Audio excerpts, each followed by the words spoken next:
his department at the OIE headquarters. Let's start quickly with some key details regarding the agenda and the dynamic of this virtual conference. Very important, and you have already been informed in the email you received with the conference Zoom link, and also you have been receiving comments through the chat while you were waiting in the meeting room regarding the renaming. So we invite all of you, those that have not yet done so, to rename yourself following the details previously indicated and again reminded here in the screen. It will be very useful for us to identify you during the conference. Another important detail, the entire session is recorded. You may have already seen the little window in the Zoom indicating you that this conference is being recorded. So the audio, the video, and the chat. So if you are not comfortable, please don't forget to turn your camera off. Interpretation is available in English, Arabic, and Spanish for this conference. Spanish because we will have the pleasure to welcome the president of the OIE World Assembly of Delegates, who will pronounce his welcome message in his mother tongue, so Spanish. So do not forget to select the language of your preference in the icon with the globe. You will use a lot the chat during this conference, and we really encourage you to send any comment, reaction, question through it. We will try to address most of your comments, but if we don't manage to do so during the whole conference, please be assured that we will take care of all the information from the chat and assess it carefully to include it in the conference conclusions or to take it into consideration for further reaction work from our side. So all your comments on the chat are super useful for us, and feel free to send them. You are now very familiar with the good practices for virtual meetings. Just a very quick reminder, don't forget to keep your microphone mute, and for the camera, you can turn it on or off as you wish. During this conference, there will be several interactive activities through Zoom and chat polls. Through Zoom, chat and polls. And we will also use another tool that maybe some of you already know, the Menti tool. Quick details about the agenda today. So we will have the welcomes, a keynote speech from the Director General, a session on the disease situation. There will be also a session about socioeconomic impact of transboundary animal diseases. The group photo, very important for the memories of this important event for the region. And there will be, finally, to close the day today, there will be a session on aquatic animal health. And tomorrow we will have wildlife, veterinary workforce, AMR, and the session dedicated to the internal topics of the Regional Commission and the closing of the conference. The dynamic of this conference is very simple. Each technical topic is presented as a block with short presentations between 5 to 10 minutes maximum. And then there will be an interactive activity to better collect the feedback from the audience, considering that due to time constraints, we cannot open the floor for discussions or for questions. And as already mentioned, for those interactive activities, we will use Zoom and Menti. Each technical session has a chair that will introduce the topic and the speakers. There is also a facilitator that will guide the interactive activity. For most of the sessions, the same speakers will be the facilitators for the interactive activities, and they will guide you in all this process. As already mentioned, unfortunately, due to time constraints, we cannot give you the floor. So that's why we really invite you to use the chat and to actively participate in all the interactive activities that the speakers have developed in collaboration with the OIE. So it was very carefully developed and prepared in order to facilitate the interaction and the feedback on the different agenda topics. Please keep in mind that your input through the chat and your participation in the different interactive activities are very important for us. And as I already mentioned, even if we are not able to address all your comments through the chat today, we will take all the information for the conclusions of the conference and if needed for further actions from our side. So those are all the key details I wanted to communicate, remind you to ensure the good unfolding of this key event for the OIE and for the Middle East region. I am now pleased to start the official opening ceremony of the 16th conference of the OIE Regional Commission for the Middle East. For the first part of the opening ceremony, we will have the pleasure to listen to the welcome messages from Dr. Fajer Al-Saloom, the President of the OIE Regional Commission for the Middle East and the Delegate of Bahrain, Dr. Hugo Federico Idoyaga Benitez, the President of the OIE World Assembly of Delegates and OIE Delegate of Paraguay, and Dr. Monique Lois, OIE Director General. So to start, I'm pleased to give the floor to Dr. Fajer for her message. Dr. Fajer, the floor is yours. Thank you, Natalie. Good morning. Honorable ministers and participants, His Excellency, the President of the World Organization for the Animal Health, Honorable Director of the World Organization for the Animal Health, Honorable Chairman and members of the Middle East Regional Committee, Your Excellency, directors and representatives of international, regional organizations, honorable delegates, ladies and gentlemen. On my behalf and on behalf of the organizing committee of the 16th Conference of the Middle East Regional Committee, it is my great pleasure to extend a warm welcome to you all. In today's event, the objective is to share and present the relevant region-specific topics. As such, in upcoming 2 days, we will be thoroughly discussing and unpacking this subject matter, some of which include, firstly, the challenges in the implementation of the 7th OIE strategic plan in a post-pandemic world. Secondly, the introduction of a new OIE WAHES platform that will provide some regional vision regarding the importance of this implementation. Thirdly, the OIE Wildlife Health Framework and the importance of the wildlife surveillance and reporting. Finally, an introduction regarding the Global Laboratory Leadership Program, including some ideas on how OIE members can start engaging in the program. To sum up, these highlight some of the important issues that will be reviewed with the overall aim of international cooperation for controlling and eradication animal disease for animal welfare. I'm looking forward for us all to learn and observe for this conference and hope for successful outcome. Thank you.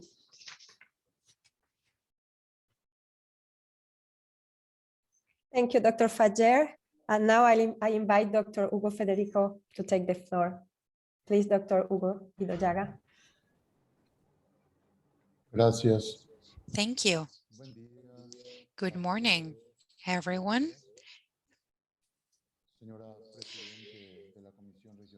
Dear President of the Regional Commission for Middle East, Dr. Fajer Al-Saloom.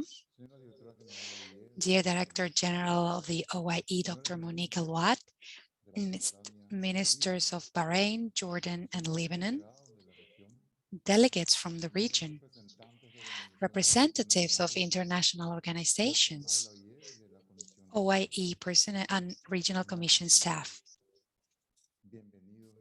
Please be welcome. Good morning to everyone.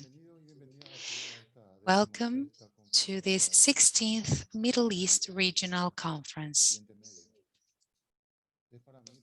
It is an honor for me to participate in this regional conference, particularly as President of the World Assembly of Delegates of the OIE. I thank the members of the organizing committee, the members of the regional committee for the invitation extended to me. And I thank you on behalf of the members of the Assembly of Delegates of the OIE. Of course, the reality shows a very difficult and critical situation. Everyone knows about the COVID-19 pandemic, but we have to point out that there is in the future an even more challenging situation, particular for the organization, that brings concern.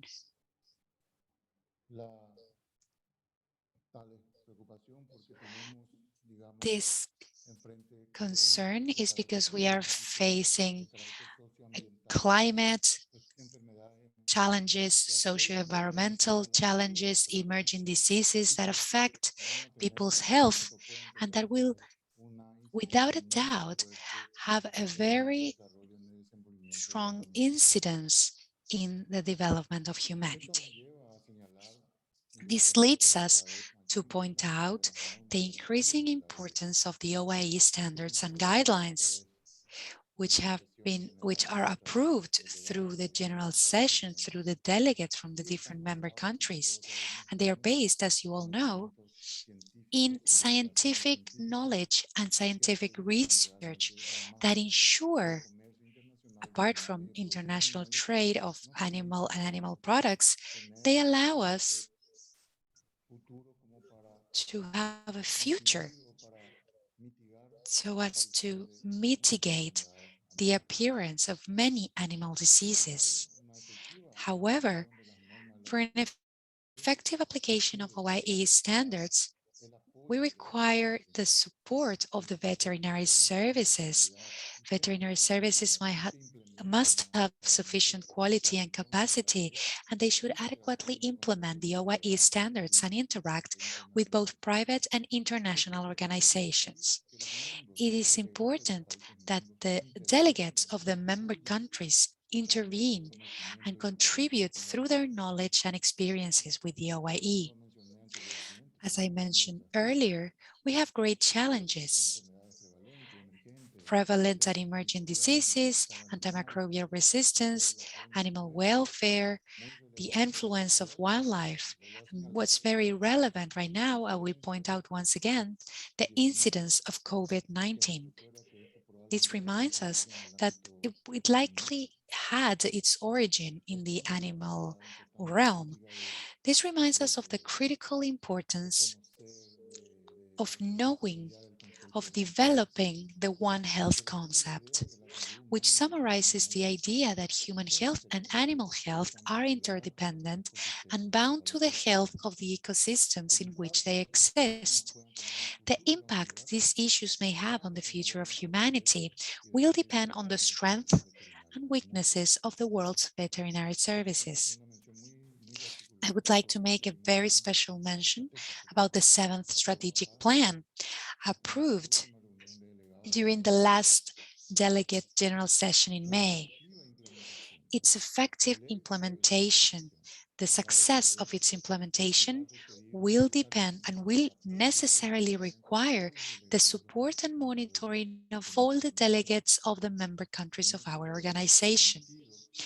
In that sense, I urge the veterinary services, the delegates of the member countries of this region, to further participate and collaborate with the OIE. The strengths of our organization will depend exclusively on the support and effective participation of the delegates of the member countries. Finally, I would like to thank once again the kind invitation extended to me to participate in this event, and I wish success and the best of luck to both those who make this conference possible and all the participating colleagues and guests. Thank you very much. Thank you very much, Dr. Idoia, for your words. And OIE Director General, Dr. Elua, please. Thank you, Natalie, for giving me the floor. Excellencies, ministers, dear Dr. Idoia, President of the OIE, and thank you for being with us despite the big time difference with Paraguay. Dear Dr. Fajer Al-Salom, President of the OIE Regional Commission for the Middle East, and OIE delegates of Bahrain. Dear OIE delegates, dear representative of international and regional organizations, representative of partners and resource partners, dear colleagues, dear participants, I'm very pleased to open this 16th conference of the OIE Regional Commission for the Middle East, despite the virtual format. The sanitary situation does not allow us to organize an in-person event, but I am confident that we'll have an opportunity for meeting again soon. And I hope before the next OIE General Session in May 2021, which will be organized in Paris through a blended format. I would like also to welcome the new elected Bureau of the Commission, elected at the previous OIE General Session in May 2021. Firstly, your President, Dr. Fajer, and also the two Vice Presidents, Dr. Sanad Al-Harbi from Saudi Arabia, and Dr. Abdul Hakim Mahmoud Ali from Egypt, and the Secretary General, Dr. Elias Ibrahim, Delegate of Lebanon. And I do think also that His Excellency's Minister of Works, Municipalities Affairs and Urban Planning of Bahrain is with us today. And therefore, I would like to take this opportunity to highlight, Minister, the commitment of Dr. Fajer over many years. She is an active and competent participant in the OIE activities, and she has been elected as President of the Regional Commission for Middle East as the spokesperson so that she could also convey to us the needs of the region, because that is important that we are well informed about the needs of the region. That is why also I would like to recognize the work and the support provided to the OIE by the regional core group.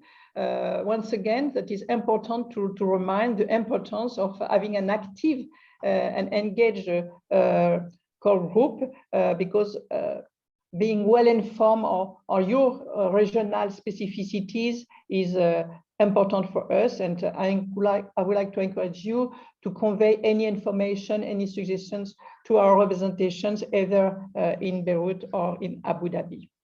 I would like also to highlight how important it is to maintain an active and dynamic network among all the delegates and countries, because recovering from the COVID crisis includes our capacities to adapt our ways of working, as well as interacting with others. Rethinking how we will work together to create, maintain, reinforce the links with colleagues under the current new conditions must be not neglected, because the interpersonal relationships are key for the consistency and impact of our programs. I know that the virtual format is not the friendliest, and that is certainly a constraint.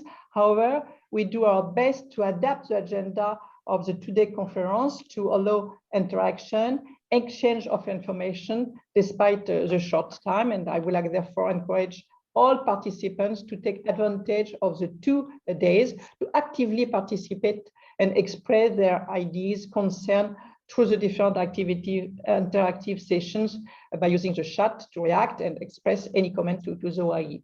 Well, regarding the agenda, several key topics will be addressed over the coming days.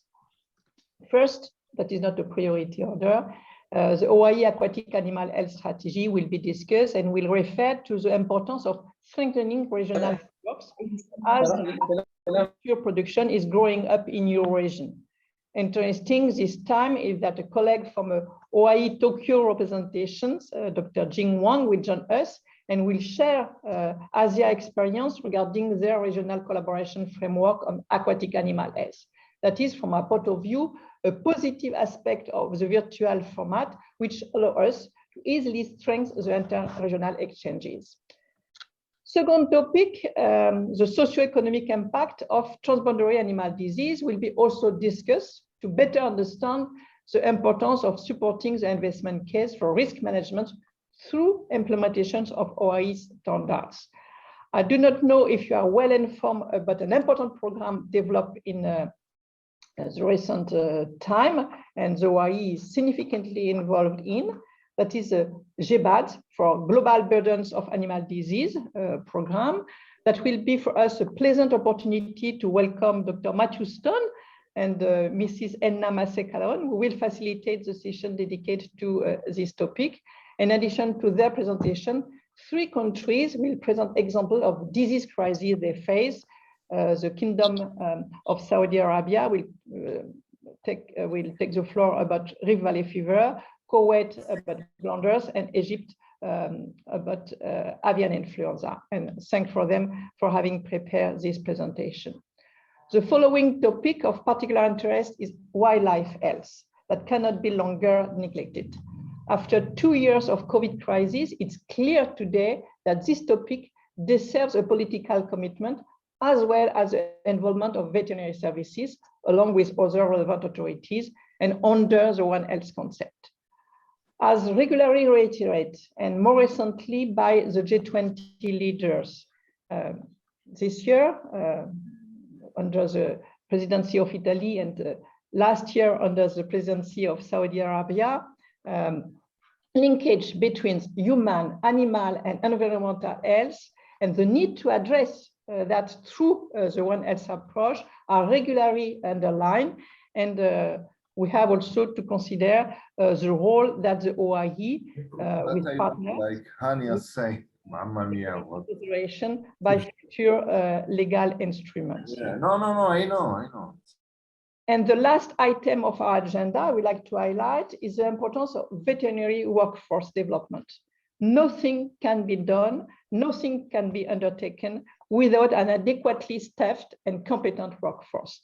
And through the new OIE initiative on veterinary workforce assessment, planning and development in conjunction with the OIE training platform, I believe that the OIE will provide additional meaningful support to members, and I hope that you will appreciate this offer. Dear delegates, Madame la Présidente, ladies and gentlemen, once again, the agenda of the conference is quite heavy and so many challenges have been to be addressed. So therefore, it's time to really start. And I hope that the conference will be an opportunity to exchange views. And I'm looking forward to listen to you. Thank you. Thank you, Dr. Elwa, for the nice speech. Good morning, all. I am Dr. Ghazi Yahya, the OIE regional representative for the Middle East, based in Beirut, Lebanon. Myself and my colleagues, Dr. Ali Ramah and Rita Rizq, are pleased to welcome you to the 16th conference of the OIE Regional Commission for the Middle East. It's a pleasure to invite Professor Dr. Ibrahim Al-Dukhairi, Director General of the Arab Organization for Agricultural Development, for welcoming remarks.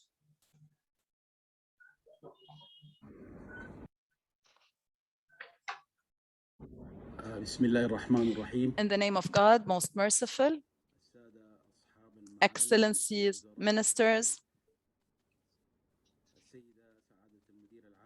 Director General of the OIE, President of the World Assembly of the OIE, representative of the World Assembly, a representative of the Middle East, the Regional Commission for the Middle East, and President of the OIE Regional Commission, ladies and gentlemen, dear delegates, may God's peace and mercy be upon you. I am pleased today to address you, honorable participants, in the launching of the 16th Regional Conference of the OIE in the Middle East. And I would like to highly value the most important role played and efforts deployed in order to fight animal pandemics by the relevant organizations and authorities. I would like to also applaud the different national efforts exerted in this regard. I would like to reiterate to all of you the commitment of the Arab Organization for Agricultural Development, and I would like to reiterate our full support and cooperation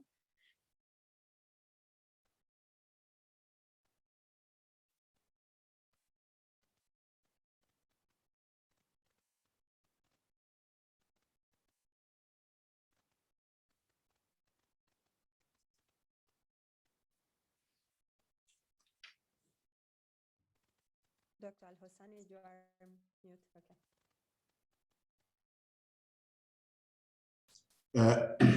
Good morning, everybody. I am Dr. Mohammed Al-Hossani, the OIE sub-regional representative of Abu Dhabi. It's my honor to welcome the Honorable His Excellency Engineer Assam bin Abdullah Khalaf, the Minister of Ministry of Work, Municipalities Affairs and Urban Planning in the Kingdom of Bahrain. And I would like to request the conference coordinator to present the speech of His Excellency.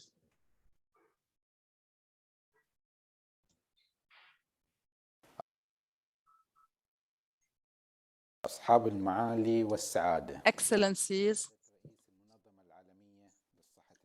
President of the OIE, Dr. President of the OIE Regional Commission, representatives of international and regional organizations, ladies and gentlemen, may God's peace and mercy be upon you. It is our pleasure to be amongst you today in this opening session for the Regional Commission in the Middle East for the OIE in its 16th version.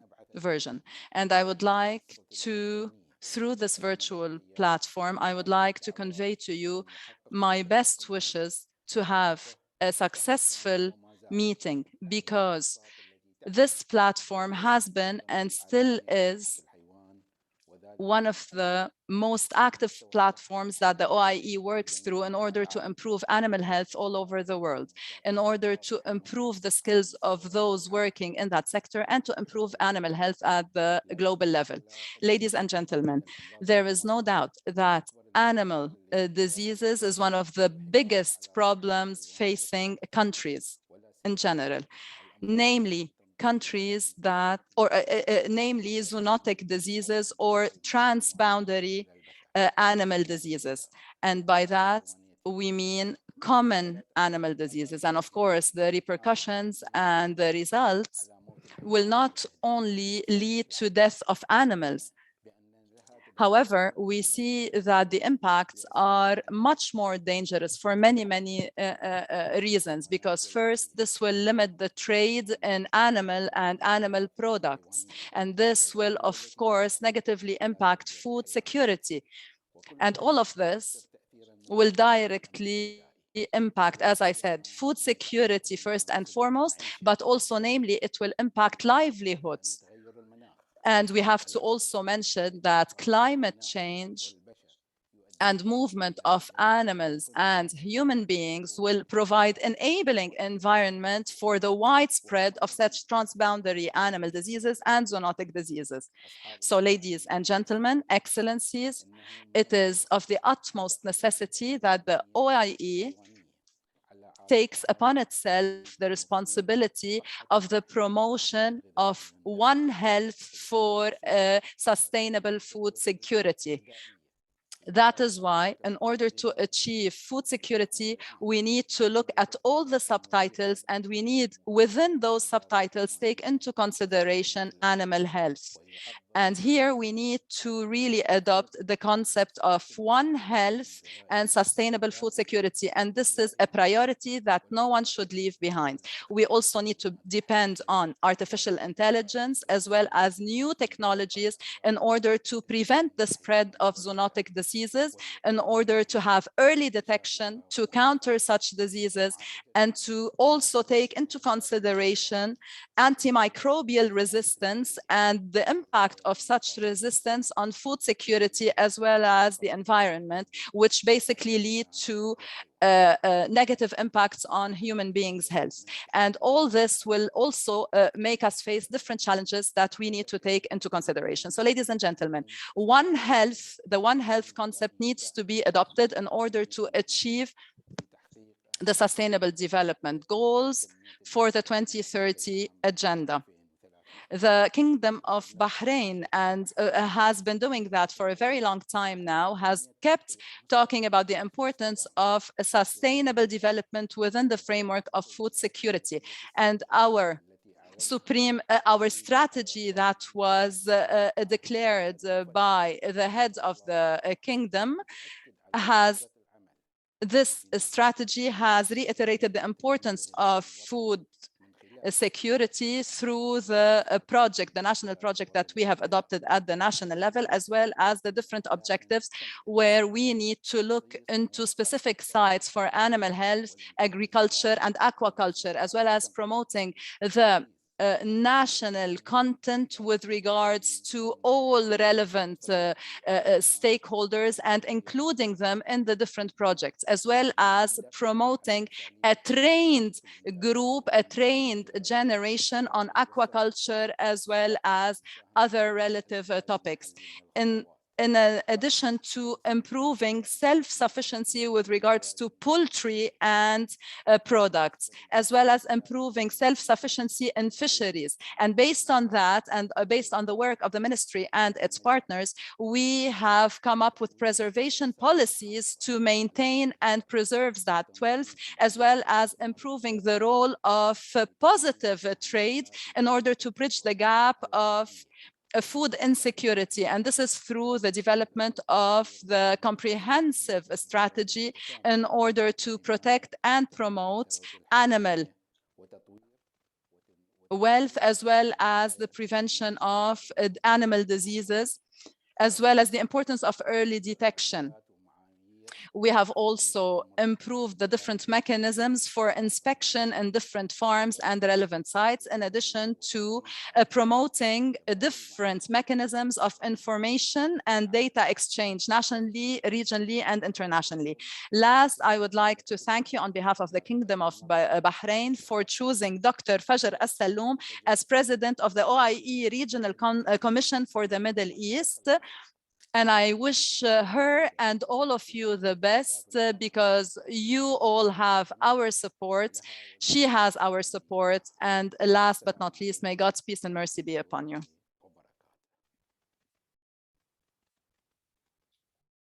It's a pleasure to welcome the Honorable Minister of Agriculture of the Hashemite Kingdom of Jordan, Engineer Khalid Hanifa. المدير العام للمنظمة العالمية للصحة الحيوانية OIE. Director General of OIE, Excellencies, ladies and gentlemen, I would like to thank the Director General of OIE, Mrs. Monique Elwat, for inviting me to participate in the 16th conference for this OIE Regional Commission for the Middle East, and allow me to express our thanks and gratitude for all the efforts exerted in order to support veterinary services, as in order to facilitate the trade in animals and animal products, as well as your continuous support to maintain human health through safe food security and through controlling common diseases through the concept of One Health. And thus, I would like to say that the Kingdom of Jordan has taken several steps in order to implement that concept, the One Health concept. First, the establishment of the One Health Committee that includes 6 members from the different veterinary services and the relevant line ministries, where they meet constantly in order to exchange information and look at the needed plans to be implemented. Second, all zoonotic diseases and common diseases have been identified in line and in cooperation with the line ministries under the umbrella of WHO. And third, because of COVID-19 pandemic, allow me to say that the activities of the committee had been hindered since 2020. But let me say that the veterinary services in the kingdom has proved that it can work under the concept of One Health during the pandemic, where many activities, many projects have been taken on board, such as looking at the genetic chain of the COVID-19. And this was looked at within the Royal University in Jordan. And we have improved the lab services and the brucella found in animals and humans through the support of the Middle East network. And the last phase has been implemented by looking at MERS, and this is in cooperation with FAO. And the kingdom still continues improving the level of awareness of the One Health concept in order to maintain the needed standards for the protection of human and animal health. Last but not least, allow me to thank the OIE. I would like to thank as well the organizers for this conference, and I wish you the best in your deliberations today. It's a pleasure to introduce His Excellency Dr. Baz Haj Hassan, Minister of Agriculture of the Republic of Lebanon. المنظمة العالمية للصحة الحيوانية. سعادة رئيس وأعضاء اللجنة الإقليمية للشرق الأوسط، سعادة المدراء. The Director General of the OIE, President of the OIE Regional Commission, President of the OIE World Assembly, representatives of regional international organizations, ladies and gentlemen, welcome and good morning. I would like to thank the OIE for inviting us to participate in this very important conference within the Regional Commission in light of very dire social and economic conditions that the whole world is going through because of the COVID-19 pandemic that has been with us for 2 years now, and that has been reflected in the worst economic crisis we in Lebanon has been witnessing for many, many years now. Lebanon has been one of the first countries adhering to the International Organization for Animal Health in the 40s. And we have always been considered a link between West and East. We have always adhered to the different principles with regards to fighting different zoonotic diseases, identifying them, etc., where we say and we see that 70% of human diseases come or are basically zoonotic diseases. That is why we really focus on the importance of veterinary services in order to prevent the spread of such diseases. Lebanon, ladies and gentlemen, Lebanon, which is the link between East and West, and in which we have since '89 the regional office in Beirut, and that for years now has been upholding its responsibility in linking countries one with the other, as well as taking into consideration the needed partnerships, taking on board the needed partnerships with different organizations such as FAO, WHO, as well as the AOAD, in order to fight zoonotic diseases that limits trade in animals and animal products, and that jeopardizes food security. Because as you know, the new Lebanese government, which has been established less than 2 months ago, has taken into consideration an effective strategy to regain the confidence of the citizens in order to get over the socio-economic crisis that our country has been going through for the past 2 years. So in order And of course, we have to remember what has happened after the Beirut port explosion, because it has had horrible repercussions on the Lebanese citizens. It has negatively impacted all sectors, namely the agricultural sector. But here, let me say, in the Ministry of Agriculture, we are formulating a plan, and we have formulated that plan, and we have started implementing it now in order to help farmers, in order to help the agricultural sector. And this, our plan includes aquaculture as well as other relevant topics. And we would like to also ask the different countries in order to help us in our endeavors that will be impacting the citizens and that will be negatively impacting food security in all of our countries. So cooperation is key. And here, in this regard, we are looking forward to looking at the technical presentations that will shed some light on the timeliest topics we are facing now. I'm sorry, the sound feed is cutting up. I would like to wish you the best of success. Thank you for listening. Thank you very much. So the conference is now officially open, and we can start with the agenda topics, starting with the keynote speech of this conference. So I'm pleased to give again the floor to Dr. Monique Lois to address her keynote regarding the challenges for the implementation of the 7 strategic plan in the post-pandemic war of COVID. Dr. Lois, please. Thank you very much, Nathalie, and thank you to Excellencies Minister for their commitment and nice words for the OIE. Dear participants, the purpose of my talk today aims to share with you some preliminary thoughts on the challenges for the implementation of our 7 strategic plans, the strategic plan that you have adopted a few months ago. Let me firstly remind that this strategic plan is significantly different from the previous one because the development process was more inclusive, involving member countries, partners, and OIE staff.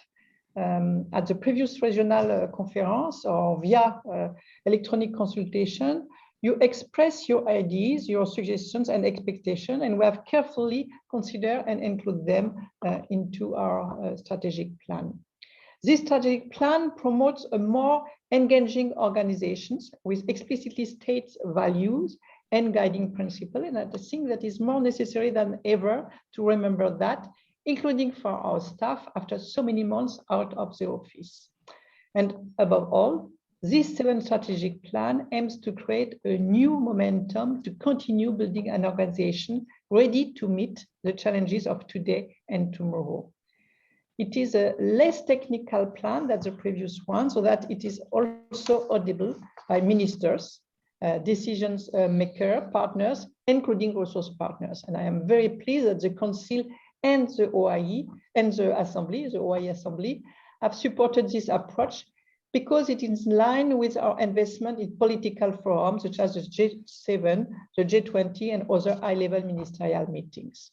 The final declaration of the G20 health ministers and also G20 leaders is an additional recognition of the OIE key roles on the international scene when talking about One Health and related matters. More important, as has been rated by the leaders of the G20 at their meeting a few days ago in Italy, and let me quote a paragraph of the final declaration.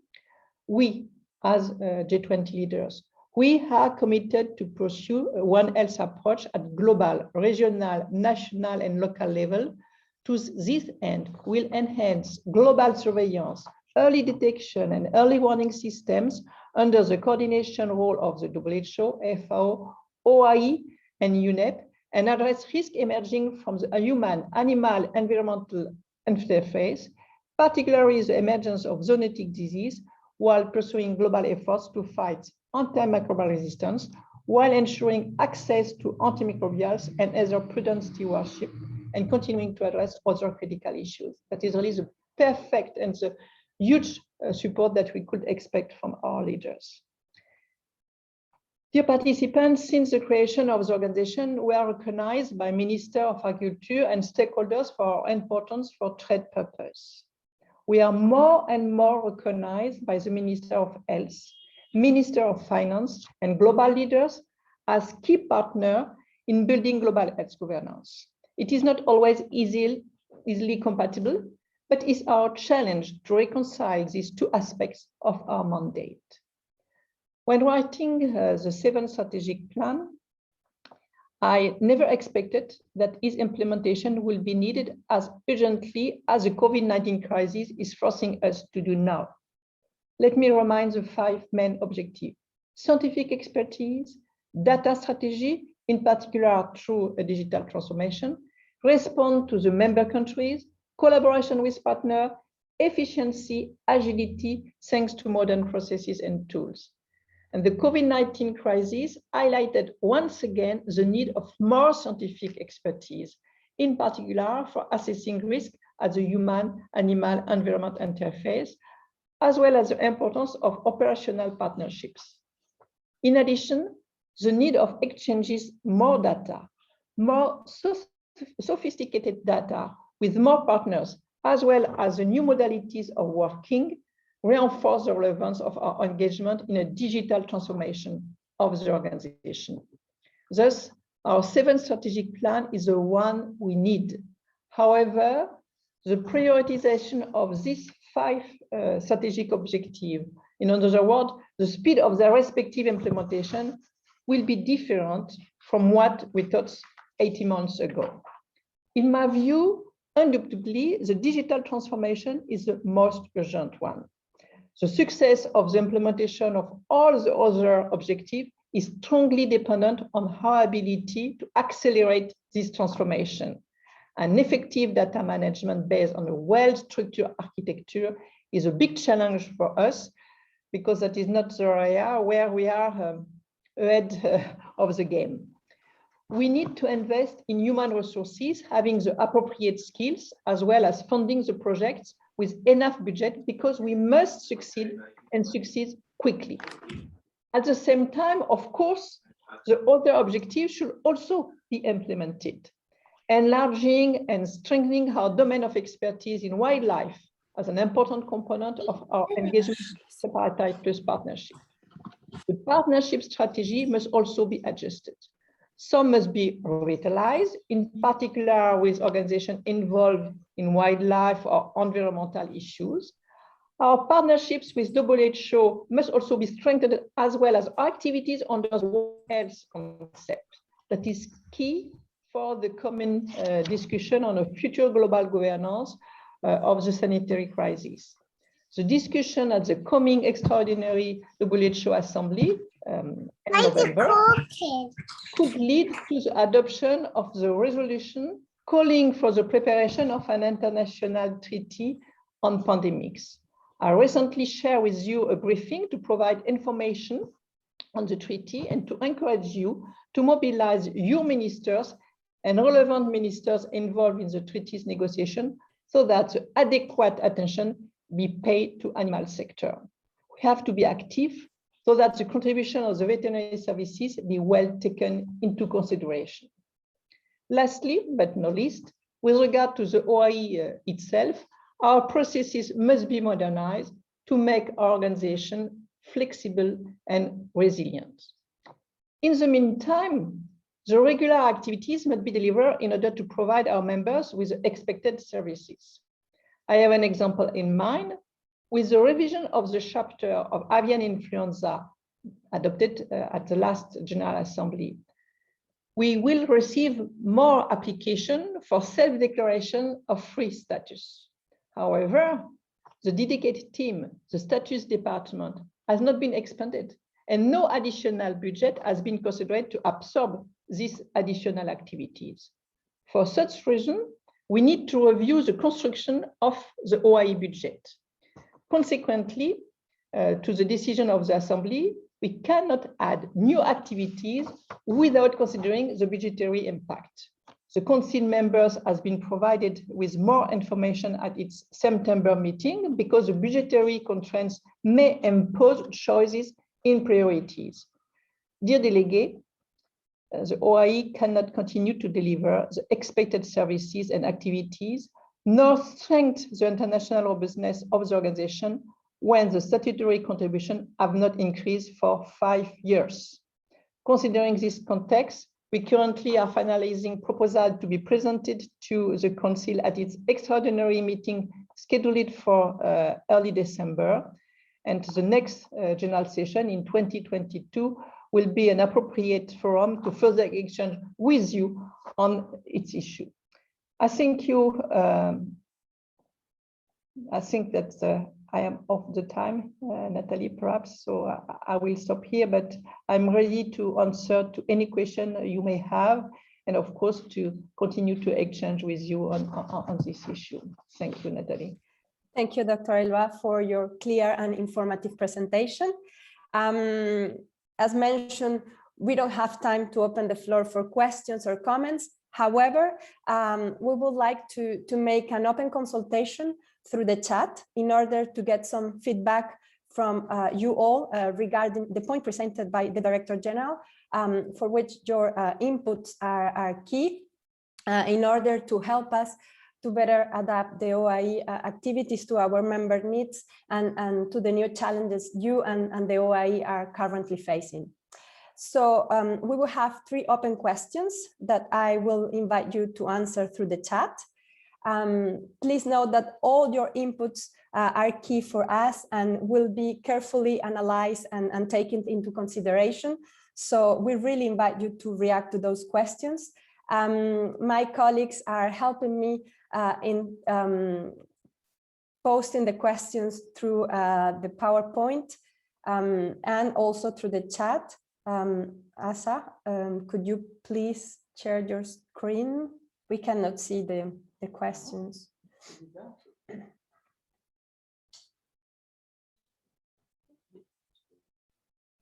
Okay, so Anne, if I can invite also Rita to post a question. It's there. If you want, just leave it like that. We can see it there. Yeah, no, we can, no, keep it the other way. So the first question is on the chat, and it is, what are the primary roles and priorities of the National Veterinary Services post-pandemic?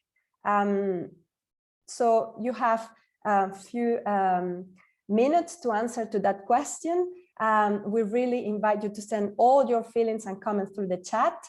And the DG will be there to react to any of your comments, and we will be monitoring the chat. So please go ahead and feel free to send all your comments to this and answers to this question. So what are the primary roles and priorities of National Veterinary Services post-pandemic?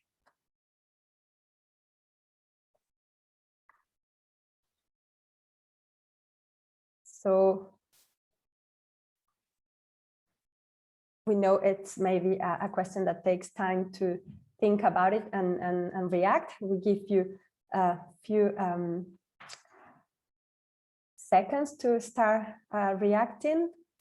So who is the first delegate that would like to send his or her comments to this question?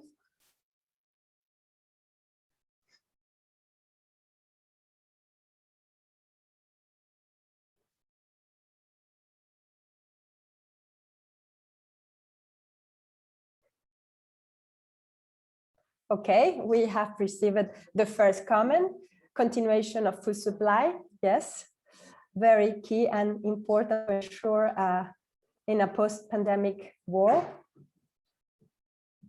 Okay, anyone else that would like to send answers?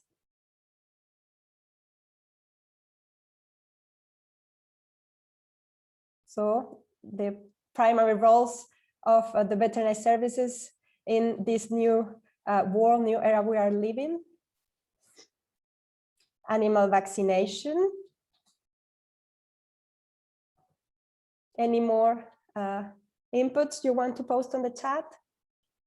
I will maybe give you, yes, we have another one. Strengthen innovative methods for collaboration with public health authorities. Of course, the collaboration with the public health authorities and the One Health concept is very important and key in this post-pandemic war to determine the real role of animals in COVID transmission. Yeah, thank you very much, Tariq, for that input. Any more inputs on the chat? Control of animal diseases. Thank you very much to the delegate to Egypt. Evaluate the veterinary services, assess the readiness of veterinary services and identify weakness. That's true. And tomorrow's session on veterinary workforce will be very useful for you on that. Improve laboratory. Be ready for any animal pandemic similar to COVID. Yes, COVID gave us a very good lesson. So we are learning from that and getting ready for future challenges. To complete controlling programs of infection diseases.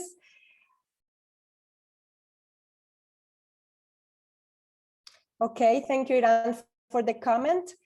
Indeed, collaboration with partners and participation in activities with partners is very key also. Control and research investment. Of course, it is very important to invest in research, general surveillance for TATs, increase epidemiological surveillance, work to overcome obstacles, cooperation. Cooperation is very important. Cooperation with partners is key, as Dr. Elba mentioned. Communication and monitor of boundary animal diseases. So I think we have already got a lot of good input through the chat. Dr. Elba, if you want to react to some of those comments, I don't know, the floor is yours, and then we can pass to the second question. Yes, thank you, Millie. It's true that all of the comments are really valuable and really relevant. You are right. We have to continue to invest in veterinary services so that they are more robust and ready for any new adverse event or pandemic. We have to keep in mind that with the COVID-19 crisis, we are facing a public health crisis. Fortunately, we did not identify a reservoir in animal, except probably in bats, but not in domestic animal. But tomorrow, the next pandemic could be more complex if, in addition to the public health crisis, we have also an emergency in animal sector.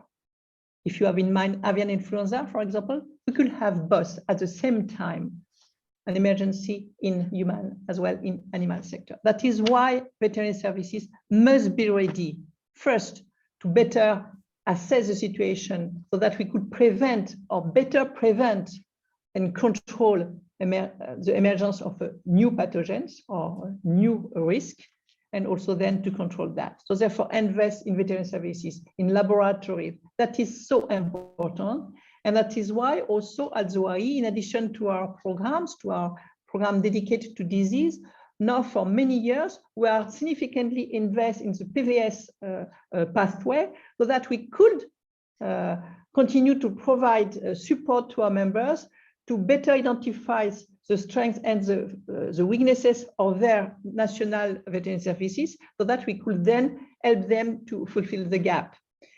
In addition to that, now for 2 years, we are progressively developing an OIE training platform, will be also an important program for the OIE. We'll have an opportunity to further present to you this program, I hope, in the coming months and perhaps at the next general session, knowing that we have in mind to work closer with the WHO Academy, which is also being developed in France with the support of several national authorities, including France. So therefore, that is also something that is very, very encouraging for the future. Thank you, Nathalie. Thank you, Dr. Eloi.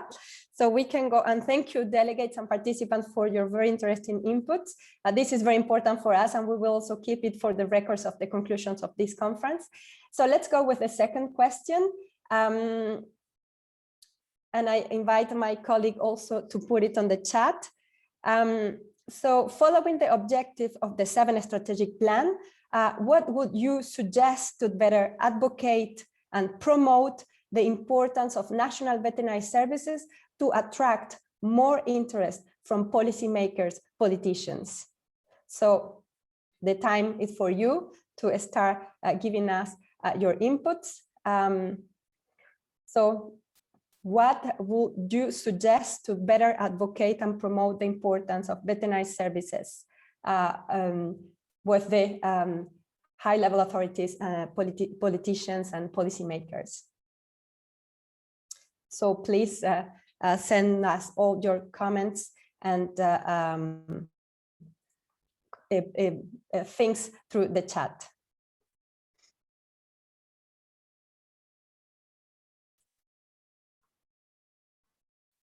So some seconds for you to reflect and think about the question.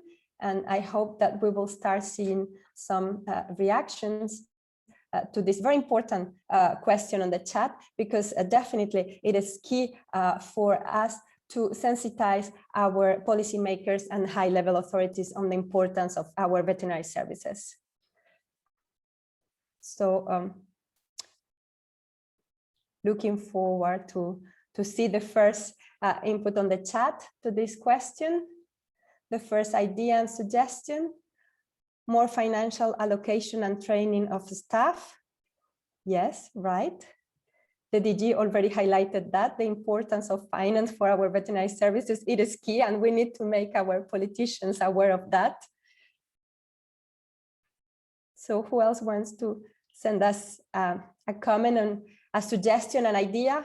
Keep in mind that this is very important for us, for the OIE, to know your suggestions and all your ideas, so that we can better adapt our programs and our support to our members. So who else want to give us some ideas on how to sensitize our policymakers and politicians?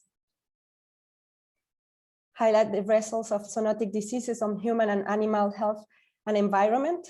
Of course, is a very good way to sensitize politicians, and the COVID crisis show us it very well. So it was a very good lesson to show policymakers the cost benefit and high return of investment in the national veterinary services. And this will be very well explained in the next session on socioeconomic impact of animal diseases. Activate the work of the 3 organizations, of course, and here we're coming back to the One Health approach and the very important tripartite role.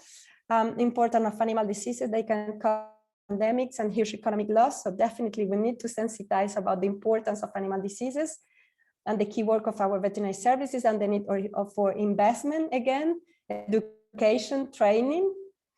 So the agenda topics are very relevant to all your comments, and you will see that on the topics today on socioeconomic impacts and tomorrow on training, capacity building, veterinary workforce.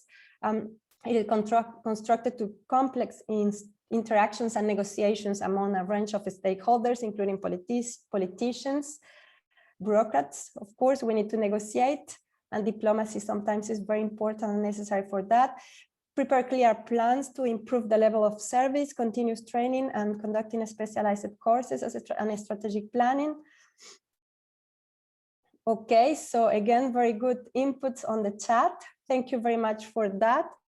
And I have the idea that the strength veterinary services, that the subjects keep coming and are very similar. So capacity building, tripartite collaboration, investment is very important. Gaining the support of the public is one important factor. Definitely the collaboration between the animal health and the public health is key. And we have here that on the presentation from the DG also. Okay, so I think we already got a lot of good interaction here. So Dr. Eloi, if you want to add any comment. Please don't repeat, but I'm quite sure that you are the best delegates on the world. You are excellent ambassador for the OIE. Once again, all your comments are really valuable.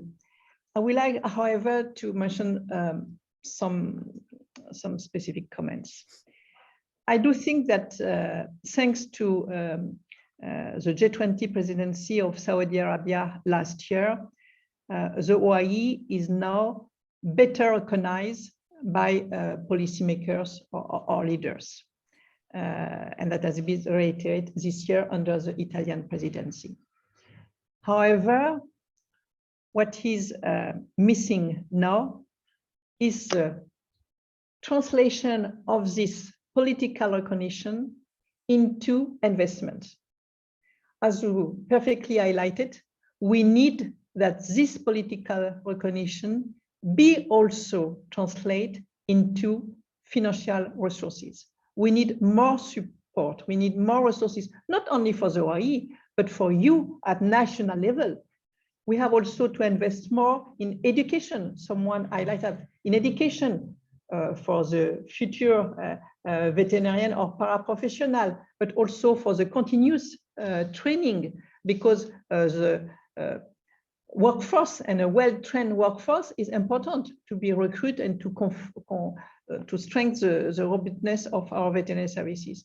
So therefore, our future or already today challenge is also to convince ministers of finance and institutional and bodies, just as the World Bank, to invest more in veterinary services.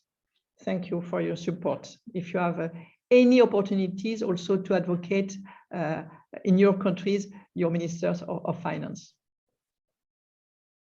Thank you, Dr. Eloi. And now we go with our last question.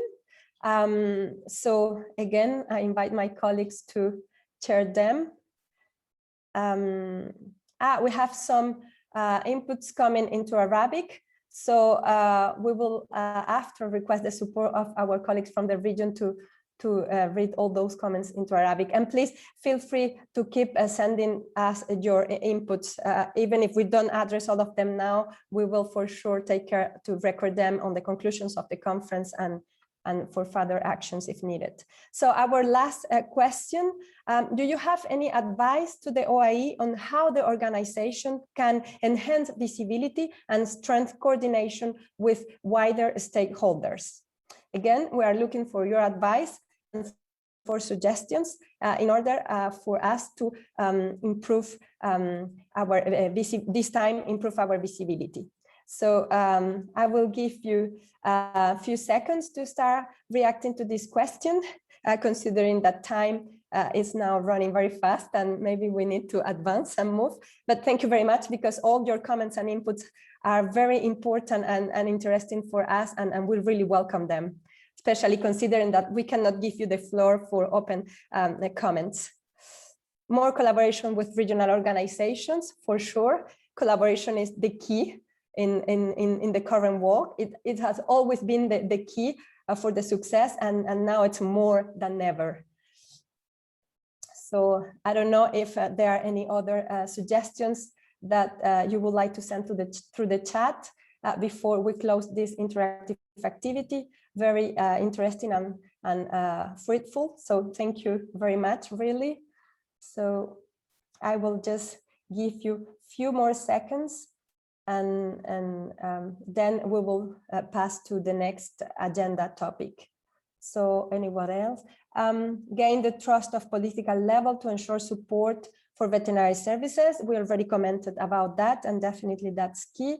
By leading the activity which relate to zoonotic diseases and food safety. Yes, OIE is the lead organization on that, and we are making it clear to the world to provide more attractive models of public-private partnership in the veterinary domain, of course. And again, tomorrow you will have a presentation on that. So this conference is definitely addressing all your comments and suggestions. Activate communication, collaboration with United Nations agencies.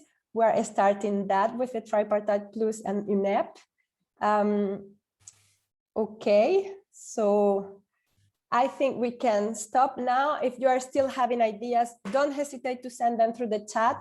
We are keeping an eye on it. So please be reassured, everything you will send, we will read it and record it. Now, Dr. Elba, if you want to conclude or close, or if you want me to pass to the next. Thank you, Natalie. Of course, all is well noted because interesting and useful for us. Certainly, we'll also further discuss with our colleagues from Abu Dhabi or Beirut in order to see what could be better done also at regional level, because we have not to think only at the global level, but also, as rightly underlined today, the connection at regional level are also very helpful. Thank you. So thank you very much for all the inputs. Let's now continue with the agenda of this conference. And now we are going to enter into the technical topics of the agenda. And for that, I will invite Dr. Rachel Dodin, the delegate of Jordan, to introduce the first technical topic in the agenda. Dr. Dodin, please. Good morning. The topic is animal disease situation in the region and the new OIE WAHES system. As you are aware, the OIE launched the new WAHES in March this year. In this session, you will be provided with a brief overview of animal health situation in the region with a main highlight on PPR, FMD, rabies, and AI, followed by an introduction of the new OIE WAHES platform and what it can provide thanks to the good reporting by countries. I'm pleased to give the floor to Dr. Paula Caceres, who is a veterinarian with a major in veterinary preventive medicine and epidemiology. She is the head of World Animal Health Information and Analysis Department of the OIE. She will provide us with a brief overview on the disease situation and the new OIE WAHES. And then Dr. Mohammed Al Husseini, OIE sub-regional representative in Abu Dhabi, will guide all participants on an interactive activity based on Dr. Caceres' presentation. Dr. Caceres, the floor is yours. Thank you very much, Dr. Raquel Dodin. I will share my screen with my presentation. Okay. Dear Director General, Dr. Monique Eloy, dear Dr. Hugo Idoyaga, President of the OIE, and Dr. Fajer Al-Salom, President of the Regional Commission of the Middle East, dear delegate, focal point, OIE colleagues, and participants. It is an enormous pleasure to me to present you the analysis of the animal health situation in the region.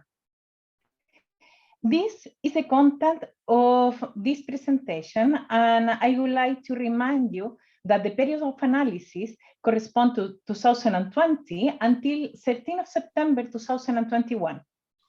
This presentation provides the main conclusion of our report, which is based on information submitted by the OIE by 21 members and non-members in the Middle East region through the OIE World Animal Health Information System. Last year, we request to our members to submit all their report for all day 2019 6-monthly report before 15 June 2020. So we could migrate all the report to the new OIE WAHES. The result for terrestrial animal diseases, 20 members and non-members submitted at least one report for 2019. That is very close to 95% of the members that submit information. Following the launch of OIE WAHES in March 2021, all members were asked to submit their 2020 6-monthly report. However, by the 13th of September 2021, this number dropped to 12 in 2020. And for 2021, we have only one report submitted. So 2 reports submitted for terrestrial 6 monthly report. So we have a delay in the submission of information during this year. For aquatic animal diseases, as you can see in the graph, we have received a maximum of 11 reports in 2019, 6 for 2020, and 1 for 2021. As you know, timely submission of aquatic animal health information is an integral part of compliance with the OIE standards. During this period, 18 immediate notifications were submitted by members in the region. 44% of these reports correspond to infection with avian influenza viruses, highly pathogenic avian influenza subtype H5 and 8, as we will discuss later. Only 1 aquatic disease infection with koi herpes virus was reported during this period. The OIE aquatic animal health strategy launched during the last general session aims to support our members in reinforcing the surveillance, detection, and reporting of aquatic diseases. So the first disease that I will briefly discuss is PPR. No major changes were observed in the distribution of PPR in the region compared with the last conference. During this period, Libya reported the reoccurrence of PPR through an immediate notification in September 2020. As we can see in the map, 11 countries reported the presence of PPR through the 6 monthly report. Most of these countries reported very good quality of quantitative information, and we thank you for that. 3 countries reported the absence of the disease: Bahrain, Cyprus, and Jordan. The FAO and OIE have set a goal of eradication PPR in the world by 2030. In the region, only Cyprus has officially recognized PPR-free status. 10 countries reported official PPR vaccination programs during this period. Approximately 35 million of animals were vaccinated in the region. All 14 countries have implemented preventive and surveillance measures. However, half of these countries don't apply control measures in wild population, nor they don't know the status of the disease in this population. And as you know, that it has been proven before, PPR is recognized as an important disease in wildlife. Foot and mouth disease. Infection with a foot and mouth disease virus is reported to be present and stable throughout the region.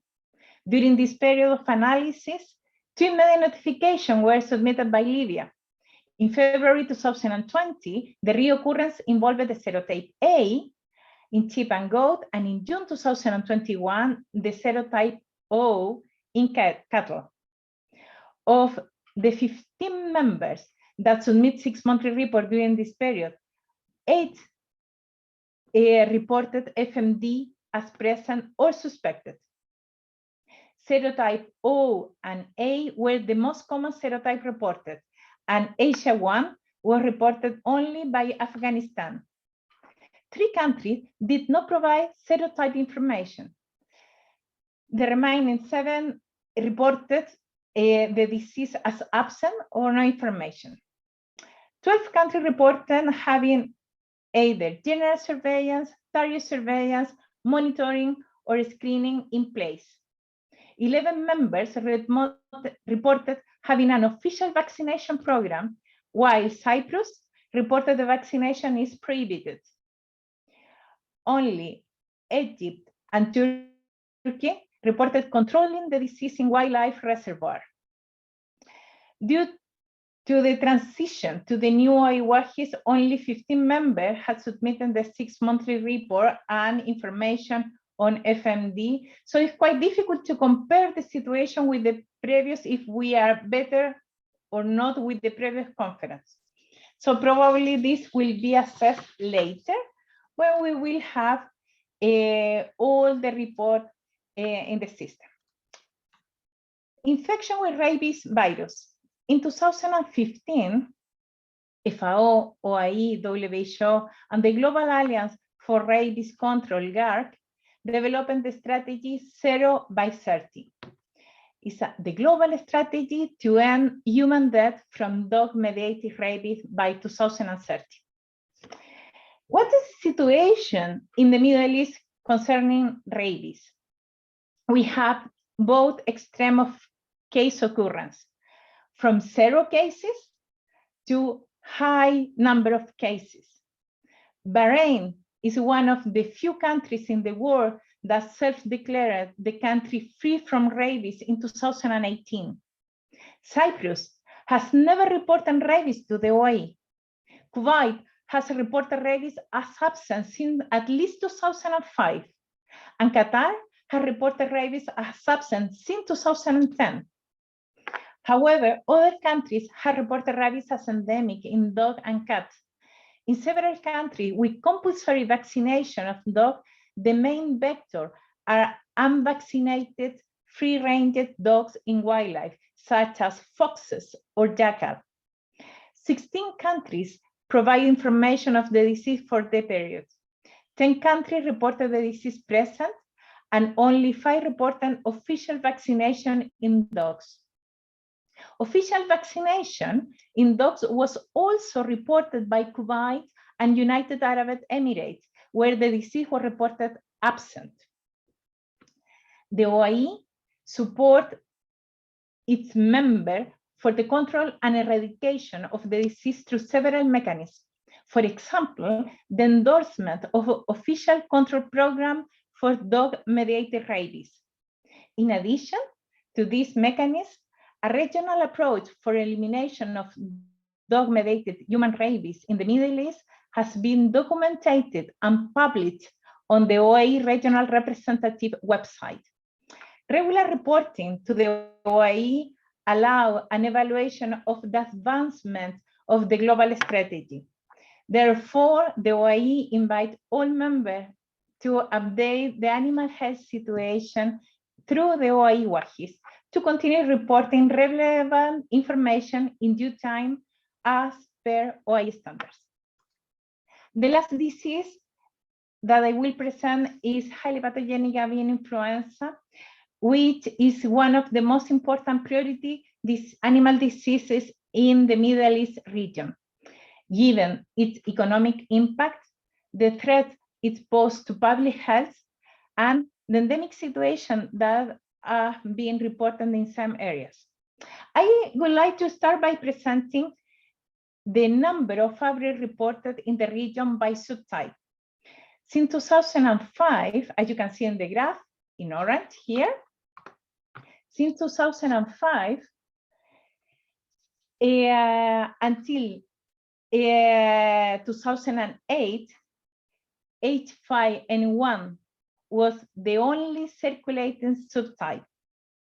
Since 2016 until now, H5N8 in red has progressively become the dominant subtype.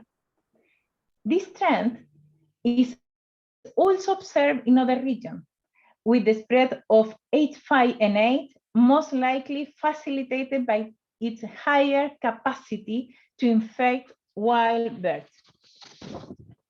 But it's also interesting to observe that during the whole period, 1,600 highly pathogenic outbreaks were reported, but only 37 were reported in wildlife. That means 2% of the all reported outbreaks were in wildlife. This raising a question about the regional capacity to monitor highly pathogenic avian influenza in wildlife. In terms of disease seasonality, this graph show the number of outbreaks reported at global level that you can see in blue by month, accumulated by month, you see? And in the Middle East, you can see in orange. As you can see in this graph, in the Middle East region, the higher risk for highly pathogenic avian influenza begins in October and continues until April of the following year. So please reinforce the capacity in this period for this disease. During this period, highly pathogenic avian influenza in poultry was reported present by Afghanistan, Egypt, Iran, Iraq, Kuwait, and Saudi Arabia. 5 of these countries submitted 7 immediate notifications to report the reoccurrence of the disease with the subtype H5 and 8. Highly pathogenic avian influenza in birds other than poultry, including wild birds, 2 members reported the disease present in the region, and 1 of them submitted an immediate notification to report the reoccurrence of the disease, also involving H5 and 8 subtype. The occurrence and geographic distribution of the disease in poultry and in no poultry, including wild birds, are apparently very different. For one side, as you can see, we have 6 countries affected, and for the other in wild bird, we have only 1 affected. But probably this is likely due to a lack of proper surveillance in wildlife. This is also was, as I mentioned before, confirmed by the very limited number of outbreaks historically reported in wild birds in the region. Considering the epidemiological role that wild birds can play in the disease dynamics, the OIE encouraged its members to provide surveillance in wildlife.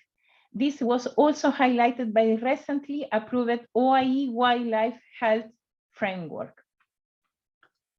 To finalize my presentation, I will present an update on OIE WAHIS. As you know, the platform was launched in March 2021 with a vision to deliver progressively different improvement after go live.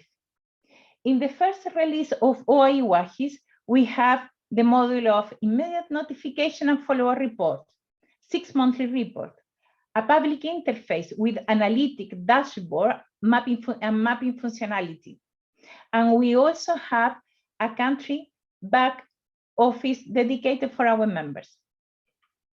Globally, between 9th of March up to 13th of September,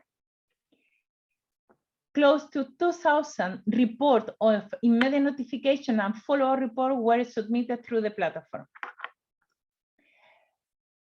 Close to 300 6-monthly reports have been submitted through the platform, and we receive around to 5,000 visits per day. A dedicated support desk that is wahisupport@OIE, you can see the email, was launched in December 2020 to assist users with the use of the platform, and we continue with our central email address that is information desk to respond queries regarding the different reports. I would like to show some new features available on the OIE WAHIS. For example, the public interface, the main page, when you access to the system, you can see a map with the last immediate notification reported. When you click, for example, in the different dots, you can see the detail of the outbreak. And if you want to go to access, when you click here, view all, you can access to all the reports. And the advantage is you will go to a page that you can select all the information related with immediate notification that you need, and you provide the different filters, and you can obtain the information needed.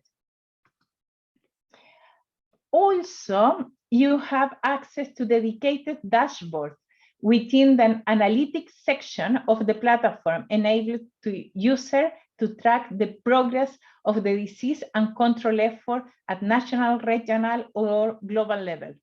For example, here you can see the distribution map of disease or control measure, as well as quantitative data provided by semester.